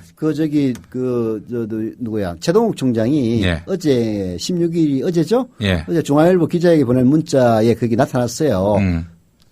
그 사의 표명한 것 절대 처리하지 않는다라고 얘기를 했습니다. 네. 그리고 감찰 절대 수용할 수 없다 이렇게 얘기를 했기 때문에 뭐 지금 그 사표가 수리된 것이 아니다라는 것은 그 두 가지 의미가 있는데요. 첫째는 일선 검사들의 반발을 억누르기 위해서 하는 것이고 두 번째는 더 고약한 노림수가 있습니다. 끝까지 망신을 주겠다. 그런 얘기죠. 이쯤에서 제가 하나 이야기하지 않을 수 없는 게 있는데 제 아는 어떤 분이 있습니다. 나름 유명한 분입니다. 네. 이분이 어떤 사회적 물의를 일으키고 그 직을 내놓고 그만둡니다. 근데 제가 봤을 때 그 양반이 그럴 뿐이 아니거든요. 그래서 나중에 만나가지고 물어봤어요. 정말 당신이 그 일을 했느냐? 네. 안 했다는 거예요. 아니 안 했으면 안 했다고 끝까지 진실을 갖고 다퉈야지. 그 왜 그 무력하게 하지도 않은 일에 대해서 시인을 하고 그만두느냐. 제가 그랬거든요. 근데 그분 얘기는 그렇게 해서 내 잘못 없음이 드러나는 그 순간까지 나는 걸레가 될 것이다. 그러면서 또 이것이 우리 사회가 진실은 반드시 밝혀진다는 어디 교과서, 동화책이나 나올 만한 일이 우리 사회에서 구현될 줄 아느냐. 불가능하다고 본다. 정말 참 비극적이고 불행하고도 안타까운 일이죠. 그러나 너무나 현실적인 아주 예리한 판단을 한 거죠. 그래서 손절매를 하자. 차라리 내가 시인하고 내가 이 직을 내놓고 그만두는 걸로 해가지고 이 말하자면은 순간의 비난을 받고 정리하자. 이랬다는 겁니다. 이 얘기를 들으면서 말이죠. 우리 사회에 정의가 있다? 그 말에 동의할 수가 없어지게 된 거예요. 뭐 이명박 때부터 그렇게 된 거죠. 국가 권력을 동원한 폭력. 그러니까 이 최동욱 총장 같은 경우도 보면 말이죠. 지금 그분이 진짜 혼외 아들이 있는지 없는지 모르겠습니다. 저는 잘 모르겠는데 그러나 적어도 제가 아까 얘기했던 그분과는 다른 결을 갖고 있는 최동욱 총장인 것 같아요. 아니 뭐 설사 뭐 사실이라 손 치더라도 예. 그것은 말하자면 공인의 문제 아닙니까? 예. 그러나 그 공인을 쫓아내기 위해서 음모를 꾸미고 했던 일련의 행위는요. 예. 그야말로 국기를 물러나는 행위입니다. 그러니까. 아니 권력자가 예. 정상적인 과정을 통해서 기관을 임명하고 해임하는 것 아닙니까? 예. 그리고 권력으로부터 최소한의 독립을 보장하기 위해서 임기를 두는 거예요. 검찰총장 임기는 2년이고 감사원장 임기는 뭐 3년인가 4년인가 되고 뭐 경찰청장도 임기가 2년인가 되는 이유는 예. 이런 권력기관에서 말하자면 임명권자에게 휘둘리게 되면은 예. 국민을 위해서 세금으로부터 월급을 받는 이 사람들이 예. 국민이 아니라 예. 권력자만 바라보고 일을 하는 그런 일들이 벌어질까 봐서 임기제를 두는 것 아니에요. 그렇습니다. 그 임기제를 결국은 그 법적인 임기제를 수용하지 못하고 예. 무력화시키는 거지. 쫓아내기 위해서 예. 정보기관을 동원해서 그 사람의 약점 혹은 약점이 될 만하다고 생각되는 것을 흘리고 보도하고 망신을 주고 해서 쫓아내는 일이 벌어진다면은 박근혜 정권의 어떤 기관장이 앞으로 국민을 쳐다보고 일을 하겠습니까? 박근혜만 쳐다보고 일을 그렇지. 하지. 잡아넣어! 하면은 잡아넣고 하면 조절 것 아닙니까? 법과 원칙대로는 할 수 없습니다. 네. 법과 원칙에 비춰본다면 그 일은 할 수 없습니다. 라고 하면은 이제 바로 그냥 혼의 자식이 나오는 거야. 최동욱 꼴이 나는 거지 이제. 그렇죠. 그게 무서워서라도 이제부터는 당연히 각하 눈치, 각하 주변 사람들 눈치를 보지 않을 수 없게 되는 것이죠. 그래서 민주주의 위기라고 하는 겁니다. 최경환 씨 알겠어요? 민주주의 과잉 좋아하네. 응? 우리 박근혜 각하가 하셨던 말씀이 있습니다. 이게 무슨 말씀이냐? 권력 독립을 보장하겠다. 그 얘기는 지난 대선 때부터 줄창 해왔던 말이었습니다. 권력의 독립을 보장해. 지난해 11월 30일 부산 유세에서 검찰이 청와대나 권력의 눈치를 보지 않고 오직 정의의 편에 서서 법과 양심으로 국민에게 봉사하는 검찰로 만들겠다. 아마 이 말은 검찰이 청와대나 권력의 눈치를 보지 않고 이 부분이 검찰이 이명박의 청와대나 권력을 눈치 보지 않고 뭐 이런 말을 하려는 것이었겠죠.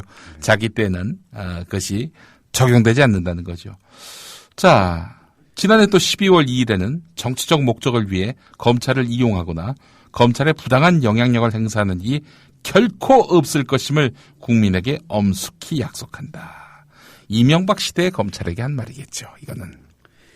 그런데 그 최동욱 찍어내기 사건이 왜 생겼습니까? 예.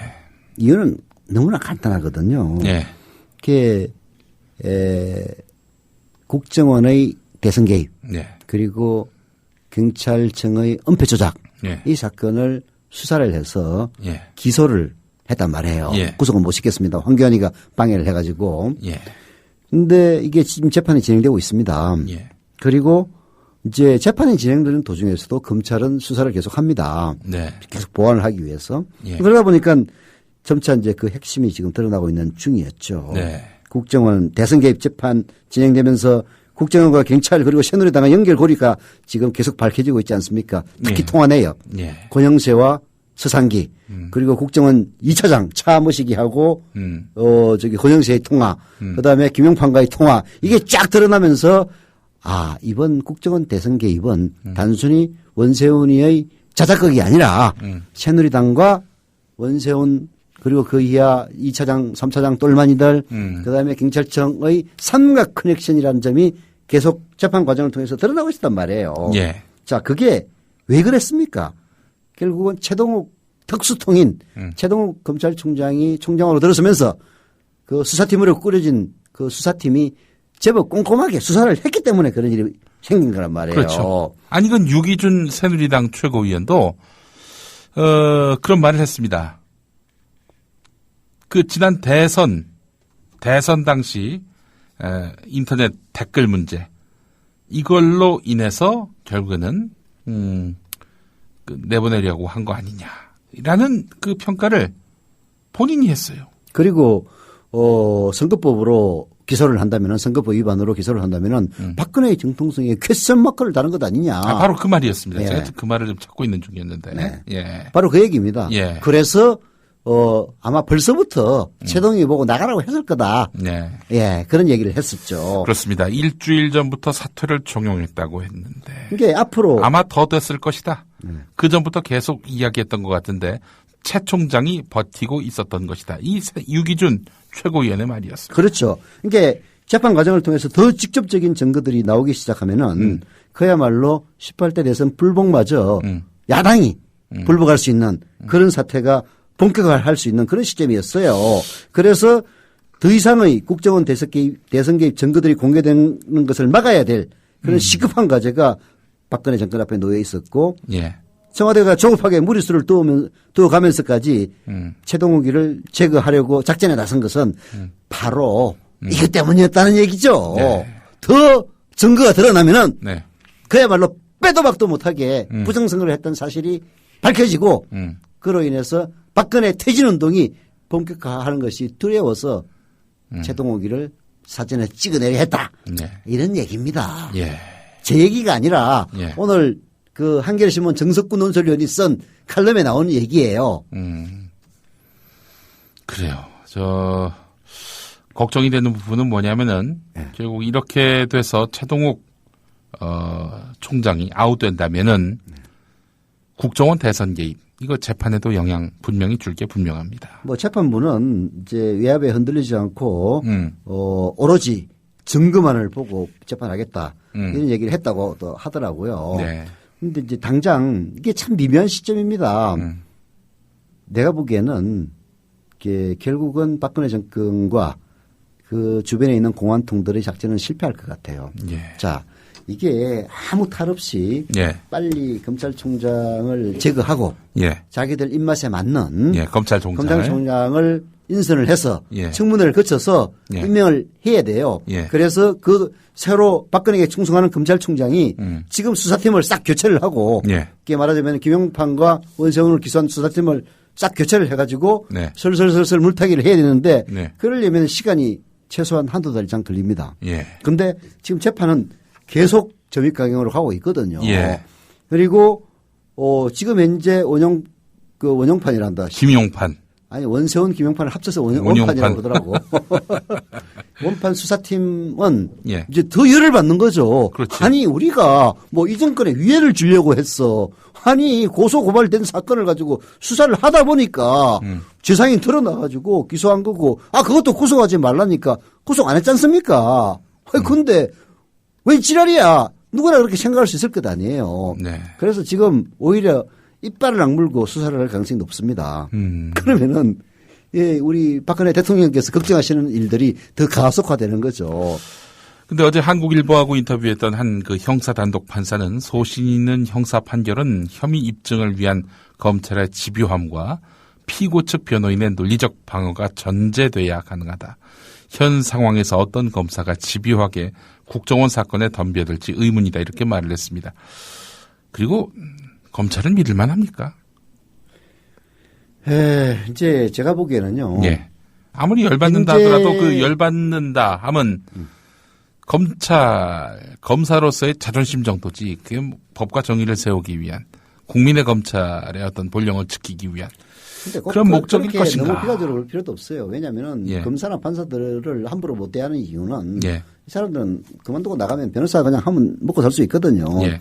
그래서 이제 그러는 건데 지금 기세를 보면요. 이른바 이 특수통을 지지하는 예.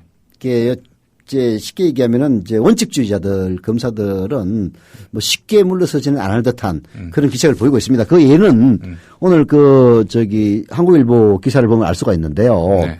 그게 L 검사라고 네. 그 원세훈 전 국정원장 사건의 공판을 맡은 검사가 예. 지난 15일 검찰 내부 게시판에 올린 검찰 수사 위반 및 검찰총장 음해 의혹이라는 글을 올렸는데요. 예. 그 글을 올린 사람이 바로 원세훈 공판 검사입니다. 예. 이 양반의 얘기가 재밌어요. 예. 이게 사실 크게 기사화는 못 됐는데 이건 아주 주목해야 될 기사입니다. 예. 청와대 민정비서관이 일부 검사들에게 조선일보 보도가 곧 나올 거다. 네. 그게 지난 9월 6일 조선일보에서 첫 보도를 했습니다. 보도가 나오기 전에 청와대 민정비서관이라는 인간이 전화를 걸어가지고 네. 야, 좀 이따가 최동욱 총장 혼의 아들 이야기 기사 될 거야. 네. 그리고 최동욱이 오래 못 버텨. 예. 이런 얘기를 했다는 거예요. 예. 곧 그만둘 거단 말이야. 네. 그리고 국정원 댓글 사건 수사 과정에서 청와대 그때 민정수석이 곽상도였습니다. 네. 곽상도가 전화를 걸어가지고 공직선거법 적용은 바람직하지 않다라고 압력을 넣었다. 이런 얘기까지 검찰 내부 게시판에 올렸어요. 이 얘기는 뭘 얘기하느냐. 쉽게 얘기해서 현재 수사팀들이 순순히 외압에 물러나지 않을 것이다. 예. 이런 것을 보여주는 거죠. 그렇게 해서 하다가 안 되면은 사표가 나서 변호사하면 될 거 아니야. 라는 생각을 갖고 있는 거예요. 이게 뭐 권력이 그런 결기 있는 검사의 어떤 저항에 대해서 막을 방법이 한 수만 가지 되고. 그렇죠. 뭐 뒷조사하고 캐고 무슨 혼외 자식 어쩌고 뭐 술에 뇌물 뭐 특히 특수통들은 그게 약합니다. 네. 왜냐하면은 이제 이 특수통이라는 거는 주로 강력 사건들 이런 거 조사를 많이 하거든요. 네. 그러려면 수사비가 많이 드는데 국가에서 주는 수사비가 적어요. 네. 그래서 여기저기서 출연해가지고 쉽게 얘기해서 뇌물도 좀 받고 해가지고 그렇게 많이 한다고 합디다. 과거에는 그랬대요. 요즘 어떻게 하는지 잘 모르겠어요. 예. 그러면 그러다 보면은 예. 사실 뒤져보면은 뭐 틀릴 일이 많이 있는 거죠. 뭐 그래가지고 또 협박하고 공갈할지는 모르죠. 아, 그렇습니다.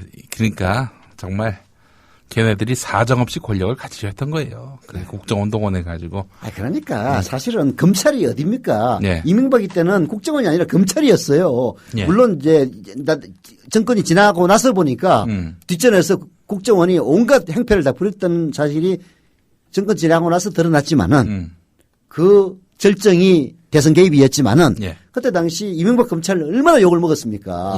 그런데 국정원이 정치 전면에 등장하니까 그 욕을 먹었던 검찰이 오히려 합리적이고 균형 잡힌 집단으로 보이지 않습니까? 예. 진짜 웃기는 얘기죠, 한마디로. 근데 이제 사실 그렇게만 볼 수 없는 측면이 있어요. 항상 사람들이 얘기를 합니다만은 이명박 정권과 박근혜 정권의 교체기에 검찰총장이 임명이 됩니다. 그래서 이명박 입장에서야 아이씨, 어느 놈이 됐든 내가 무슨 상관이야. 라고 했고 또 박근혜 대통령 입장에서는 당시 당선인의 신분이었기 때문에 자기가 원하는 뭐 김학의를 원래 원했다고 그러더라고요. 그 무슨 스캔들 났던. 근데 김학의가 안 된 거예요. 안 되고 최동욱이 한테로 간 거죠. 그래서 최동욱 검찰총장은 엄밀히 얘기하면은 박근혜 대통령 사람이라고 볼 수가 없습니다. 그래서 이제 나머지는 다 교체해가지고 자기 사람으로 싹 바꿔놨는데 검찰만 안 된 거야. 그래서 이 혼외자식 작전을 통해서 최동욱이를 제거했다 이런 얘기인데요. 자, 이렇게 해서 권력기관을 오로지 박근혜 예스맨으로 이제 장악된 이 시점부터가 문제인 겁니다. 과연 최경아 네가 얘기했다시피 민주주의 과잉인지는 지금부터 두고 봐야 되는 거죠. 제가 보기에는 그때 누가 얘기했죠. 이명박 시대가 그리워질 것이다. 네, 조국 교수가. 조국 교수였습니까? 그럴 공산이 이명박이 그리워질 정도다. 아유, 정말 끔찍하네. 끔찍한 일이 있죠. 우리 이쁜이 깔때기 리포터가 지금 나와 계십니다. 자, 민주주의의 과잉이 아니라 업무의 과잉입니다. 정말 힘들어요. 30분마다 한 번씩 와서 교통정보를 전해주시는데 양을 좀 줄이셔도 되겠어. 하여튼 상황이 너무 많아가지고 또 고속도로가 또 어마어마하게 또 많아졌습니다. 요새는 민자고속도로가 워낙 많다 보니까요. 근데 우회고속도로를 하지 않으면 워낙 많이 밀려가지고요. 그렇습니다. 사명감이 아주 불타있는 우리 이쁜이 깔때기 리포터. 여러분 뭐 기억하시겠습니다마는 나는 꼼수다에서 소송 정보를 전해주셨던 57분 소송 나중에는 정보. 소송이 너무 많아서 제 코너가 없어졌어요. 코너를 없앴어요. 왜냐하면 이게 본 시간을 잡아먹기 때문에 이 도저히 안 되겠다 싶어서. 요약 정보라도 보내줘야지. 근데 우리 저 이쁜이 깔때기 리포터를 다시 또 57분 소송 정보에 모실 날이 올 것 같아요. 또 무슨 소송이? 낙검수 여러분들. 한번 좀 지켜보시죠. 뭐 약간 뭔가 모종의 움직임이 있을 것 같습니다. 전 불안합니다. 저는 매우 불안합니다. 자, 우리 이쁜이 깔때기 리포터가 전해드리는 5시 35분 현재 교통정보 듣겠습니다. 43만 대가량의 차량들이 오늘 수도권에 빠져나갈 것으로 예상을 하고 있는데요. 이미 30만 대가량의 차량들이 서울요금소를 통과했습니다. 하지만 오후 6시를 넘기면서부터 정체가 더 심해지겠는데요. 장거리 운행하시는 분들은 이동 시간이 길어지는 만큼 출발 전에 미리 차량 점검을 미리 하는 편이 좋겠습니다. 고속도로 일부 휴게소에서는 무상 점검 서비스를 하고 있는데요. 경부고속도로의 경우 추풍령 휴게소와 옥천 휴게소, 또 칠공 휴게소와 건천 휴게소, 또 주감 휴게소에서는 양방면 모두 무상 점검 서비스를 하고 있으니까요. 운행 중에 참고하시면 좋겠습니다. 사고 때문에 어려웠었던 경부고속도로 서울 쪽 수원 진출램프에 났었던 트레일러 관련 사고는 이제 모두 처리가 됐습니다. 하지만 아직도 동탄분기점부터 10km 구간으로 길게 정체가 남아있고요. 반대 부산 쪽으로 약 60km 구간으로 가장 길게 밀리고 있는데 그중에서도 오산에서 남사, 안성분기점에서 입장, 다시 천안에서 목천, 남이분기점에서 청원까지 약 45km 구간으로 속도를 못 냅니다. 제2중부고속도로 이천 쪽으로도 전 시간대 마장분기점 부근에 났었던 사고 여파로 서인천부터 4km 구간으로 정체가 남아있고요. 남권고속도로 중에서도 돌발 상황이 많이 나고 있습니다. 남해 제2지선 부산 쪽으로는 가락 부근 2차로에서 승용차 관련 추돌 사고가 났었는데요. 사고 처리는 복구는 됐지만 서부산부터 5km 구간으로 정체 남아있고 남해고속도로 부산 쪽도 축동 부근에 있었던 고장 차량 여파로 2km 구간에서 밀립니다. 반대 순천 쪽으로 교통량 늘었는데요. 창원 두 번째 터널에서 북창원까지 3km 구간으로 어렵게 지나고 호남권 정체도 일부 시작이 됐는데 호남고속도로 순천 쪽으로 삼리에서 전주까지 2km 구간으로 속도를 못 냅니다. 교통정보센터였습니다. 권력에 종속되거나 사장을 권력이 내려보내는 언론은 절대로 민주화될 수 없고 중요한 게 광고 아닙니까? 경영 때문에. 네. 대자본의 눈치를 보면은 결국 우리가 여러 가지 사례에서 보듯이 독립이 어려운데 네. 이 국민TV가 미디어 협동조합을 만들어서 네. 정말 십시일반으로 네. 권력이나 대자본에 의존하지 않으면 앞으로 대한 언론이 아니라 어느 날에는 주류 언론으로 발전하지 않을까를 기대합니다. 동아일보 해직 언론인의 모임인 동아자유언론 투쟁위원회 김종철 위원장의 말입니다. 미디어 협동조합은 동아투이 선배들의 못다 이룬 꿈을 실현하겠습니다. 조합원이 돼서 힘을 실어주십시오. 포털 사이트에서 미디어 협동조합 국민TV를 입력하시고 홈페이지에 들어오셔서 조합원으로 가입해 주시면 됩니다.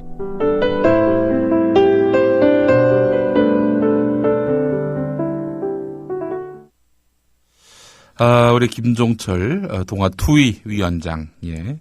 멘트를 들을 때마다 참 마음이 숙연해집니다. 저희 국민TV 라디오가 10월 24일이 이제 동아투이가 이제 투쟁을 시작한 날입니다. 1974년이지요. 그해 제가 태어났는데. 아, 그래요? 제가 예. 그때 고3이었는데. 그러셨군요. 나이 많이 잡수셨습니다. 좋으시겠습니다. 전혀 좋지 않습니다. 근데 얼마 전에 그분들을 찾아뵀습니다. 그게 언제였더라? 8월 말이었던 것 같은데 찾아뵀을 때 그때 아마 김종철 위원장이 네. 책을 내셔가지고 네. 저희 국민TV 라디오 스튜디오로 와서 예. 제가 그때 땜빵하고 있을 때 네. 초대석으로 나오셔가지고 한 30분 동안 대답을 나눈 적이 있죠. 그렇습니다. 아마 그때 얘기가 잘 돼가지고 네. 찾아가는 걸로 알고 있는데 맞죠? 맞습니다. 네. 그때 이제 김종철 위원장 초청으로 이제 찾아뵀는데 제가 그분들 앞에 참 멋진 이야기를 했습니다. 미디어 토크에서도 한 얘기인데 우리 선배님들 보면은 너무 존경스럽다. 지금 우리가 정부를 상대로 각을 세우고 비판하고 이런다 하더라도 길어야 이 정권은 4년이다, 5년이다. 네. 하지만 당시 선배님들이 싸우실 때는 박정희가 언제 끝날지 알았어요. 그렇죠. 그런 암흑의 시대, 또 어마어마한 탄압과 지금은 이제 최경환이가 얘기했다시피 당장 얘기한다고 중앙정부 끌고 가가지고 좀 펴지는 않잖아요. 알 수 없어요, 그거는. 네. 어떻게 그런 얘기하지 마. 근데 그런 점에서 봤을 때 당신들이야말로 진짜 위대한 분들이다. 그러니까 당대에 변절했던 사람들은 이해할 수 있을 것 같아요. 네. 왜냐? 아니 이런 독재 권력의 끝이 언젠데? 언젠 줄 알고 계속 싸움에 살리려는 얘기가. 하신 분들도 마찬가지지. 마찬가지죠. 그때 당연히. 일본이 우기를 승천했을 때 예. 진짜 그야말로 일본에 빌붙어 가지고 사는 것이 한민족의 운명이 아니냐. 누구나 다 그렇게 느낄 때 예. 모든 기득권을 다 뿌리치고 상해에 가가지고 만주불판에서 독립운동을 했던 분들 위대한 분들이죠. 바로 예. 동아투이, 조선투이 선배님들. 그렇다고 제가 이야기를 몇 가지 단서를 달아야 될 텐데, 이렇게 얘기하면 이광순이 이런 사람들 이해할 수 있다, 동의한다, 이런 뜻으로 해석하실지 모르겠지만, 자발적인 친일, 이런 사람들 말고, 이런 나쁜 놈들이죠, 이런 놈들은. 말고, 어쩔 수 없이 친일을 택할 수밖에 없었던 그런 분들. 친일이 아니라 일본 제국주의자의 시대에서 호흡하면서 벌어먹고 살았다는 것 자체가 친일이다 한다면은 그거는 용납할 수 있는 거죠. 거기서 그렇죠. 솔선수범해서 그야말로 대한민국의 청년들을 저 전쟁터로 나가라고 하고 말이야. 그리고 자기 집 철대문을 갖다 뜯어가지고 포탄으로 써달라고 했던 그런 사람도 있지 않습니까? 여성들을 또 일본군 놀이개로 내몰았던 이런 나쁜 놈들, 이런 놈들을 지금 우리나라 기득권을 심지어는 신문까지 만들어가지고 있어요. 예. 하여간 뭐 그런 사람들이나 독재 때 그렇게 변절한 사람들을 뭐 잘했다라고 얘기하는 건 절대 아니고요. 그런 선택을 하는 것이 이상하지 않았던 때에 사셨던 분들의 어떤 투쟁, 이런 투쟁을 보면 너무나 제가 가슴이 짠하다는 얘기입니다. 그래서 정말 선배님들은 위대한 분들입니다라고 얘기했더니 그때 한 분이 또 고무되셨는지 이런 말씀을 하시더라고요. 그때는 정말 심정이 야 박정희 네가 먼저 일찍 죽나 내가 먼저 죽나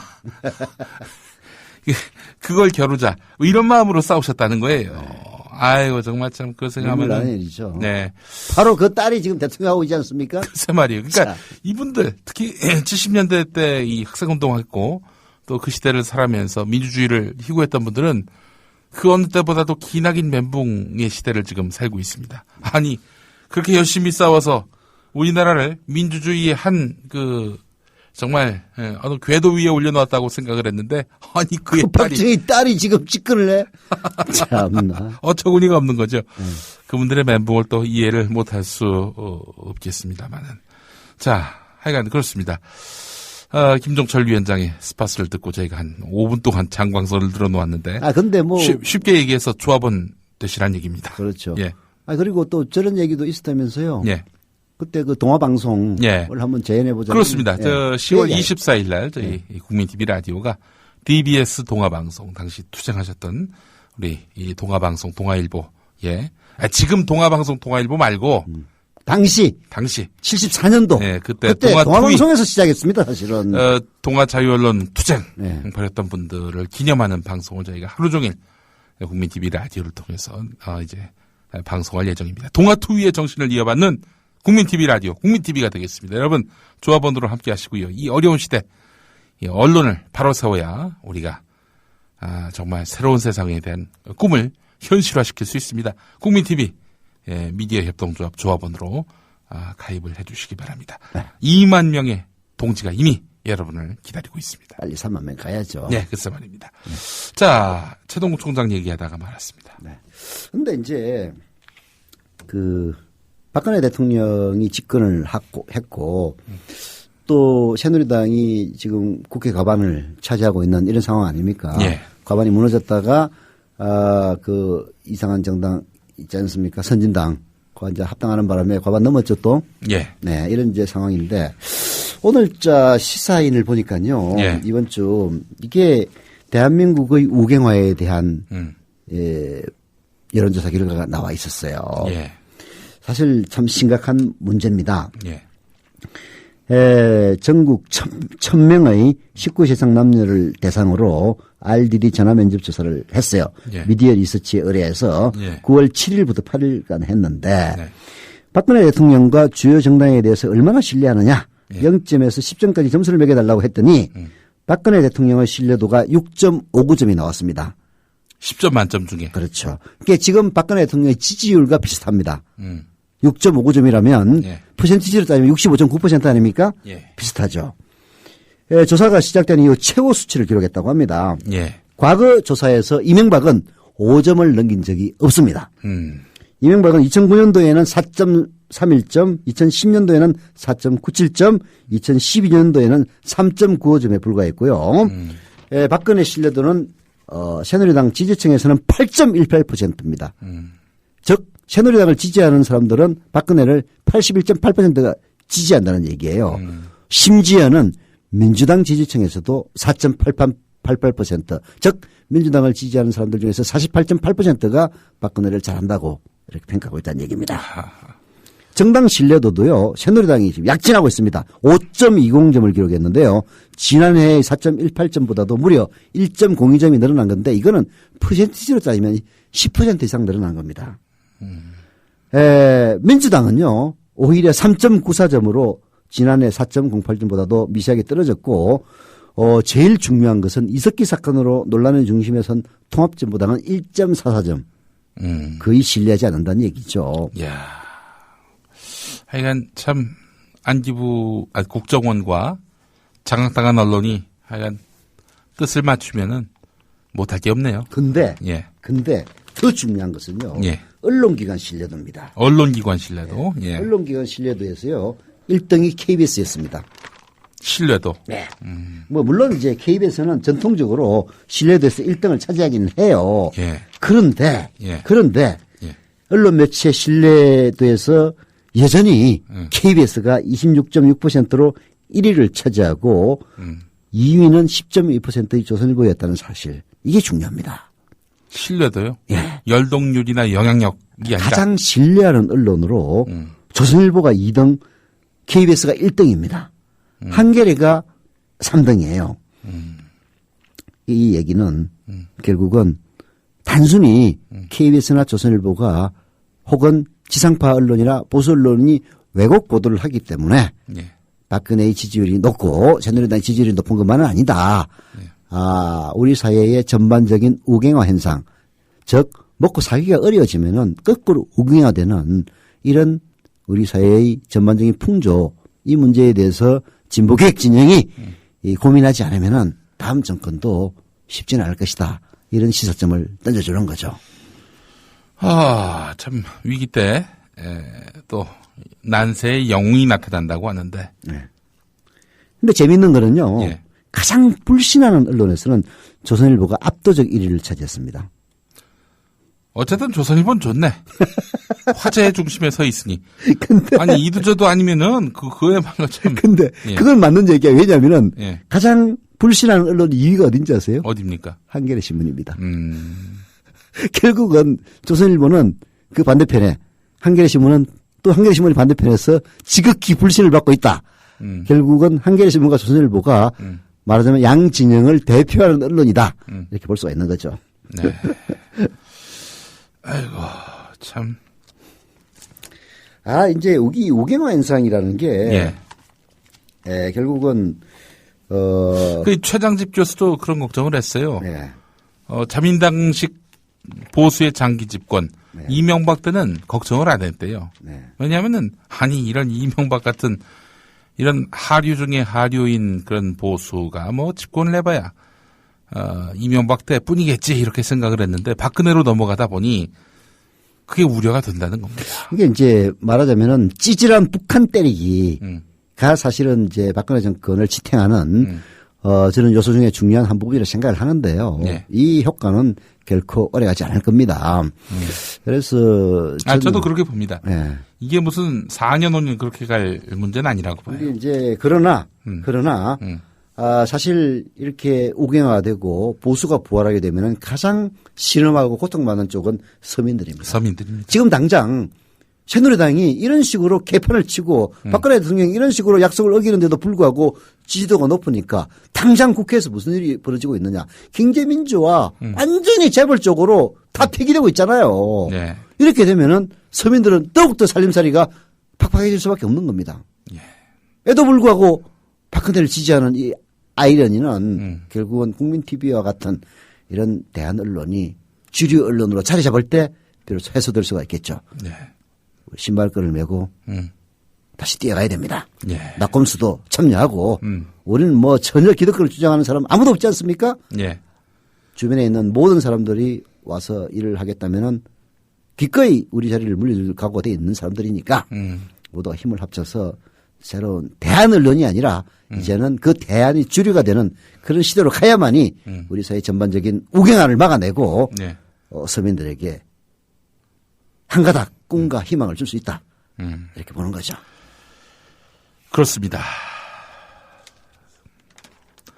자, 너무 우리가 좀 우울한 얘기만 했는데 고향 가셔서 이제 정치 이야기 하실 분들이 또 많이 계실 거란 말이죠. 예.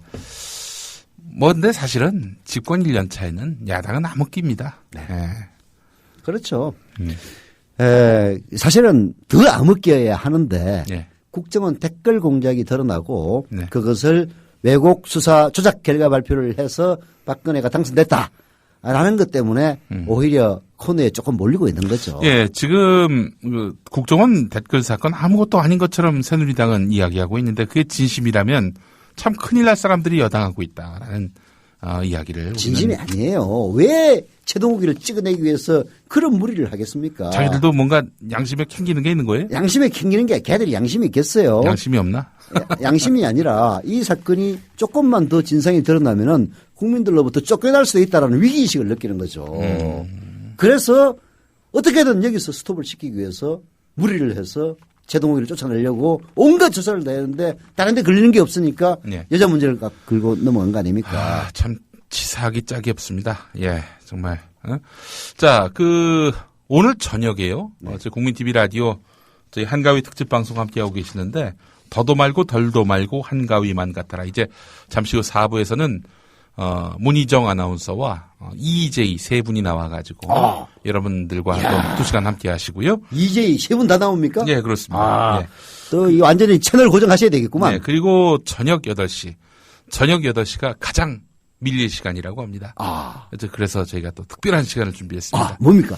우리 이재정 변호사, 미디어 협동조합 이사시기도 한데 우리 이재정 변호사가 미모의 변호사 하라고 하면 또 성차별 발언인가? 미모는 맞습니다. 미모. 예. MC를 보시고 그리고 박주민 민주사회를 위한 변호사 모임 사무처장 그리고 이광철 변호사가 나오셔서 최동욱 총장 찍어내기 사태에 대해서 정말 전문가들의 또 전문가들의 좌담이 여러분을 기다립니다. 논리로 중무장할 수 있는 아주 기가 막힌 시간 잠시 후 6시 또 8시 기대해 주시고요. 밤 10시에는 또 문희정 아나운서와 정승조 아나운서가 함께 또 귀한 시간 꾸리겠습니다. 자, 그래서 하여간 여러분들 이 시간 고정해 주시고요. 고향 내려가시는 길 배터리가 닳을 때까지 마르고 닳도록 저희 방송 애청해 주시기 바라겠습니다. 저기 차량 C가 저기다 꽂아 놓으면 배터리가 닳을 수가 없어요. 네, 그렇습니다. 데이터 무제한 서비스가 아닌 분들은 좀 긴장이 되실 텐데 저희 하여튼 가능한 한 저희 방송 계속 애청해 주시기 바랍니다. 매시 정시와 30분에는 이렇게 또 이쁜이 깔때기 리포터가 또 실시간 교통정보도 전해드립니다. 딴 데 눈치 주시 마시고 국민TV 라디오 계속 애청해 주시기 바랍니다. 자, 저희가 이제 마지막 곡 띄워드리면서 인사드려야 될 것 같은데요. 하나 되어라는 노래입니다. 이제 박원순 시장 출마할 당시에 그 CM송이기도 했는데 말이죠. 자, 이 음악 띄워드리면서 여러분들과 좋습니다. 또 작별하도록 하겠습니다. 우린 하나 되어 이겼어. 이런 가사가 있습니다. 위로 많이 받으시기 바라겠습니다. 서영석 이사님 수고하셨습니다. 아이고, 저야 뭐. 고맙습니다. 안녕히 계십시오. 예. 좋은 한가위 되시길 부탁드립니다. 예.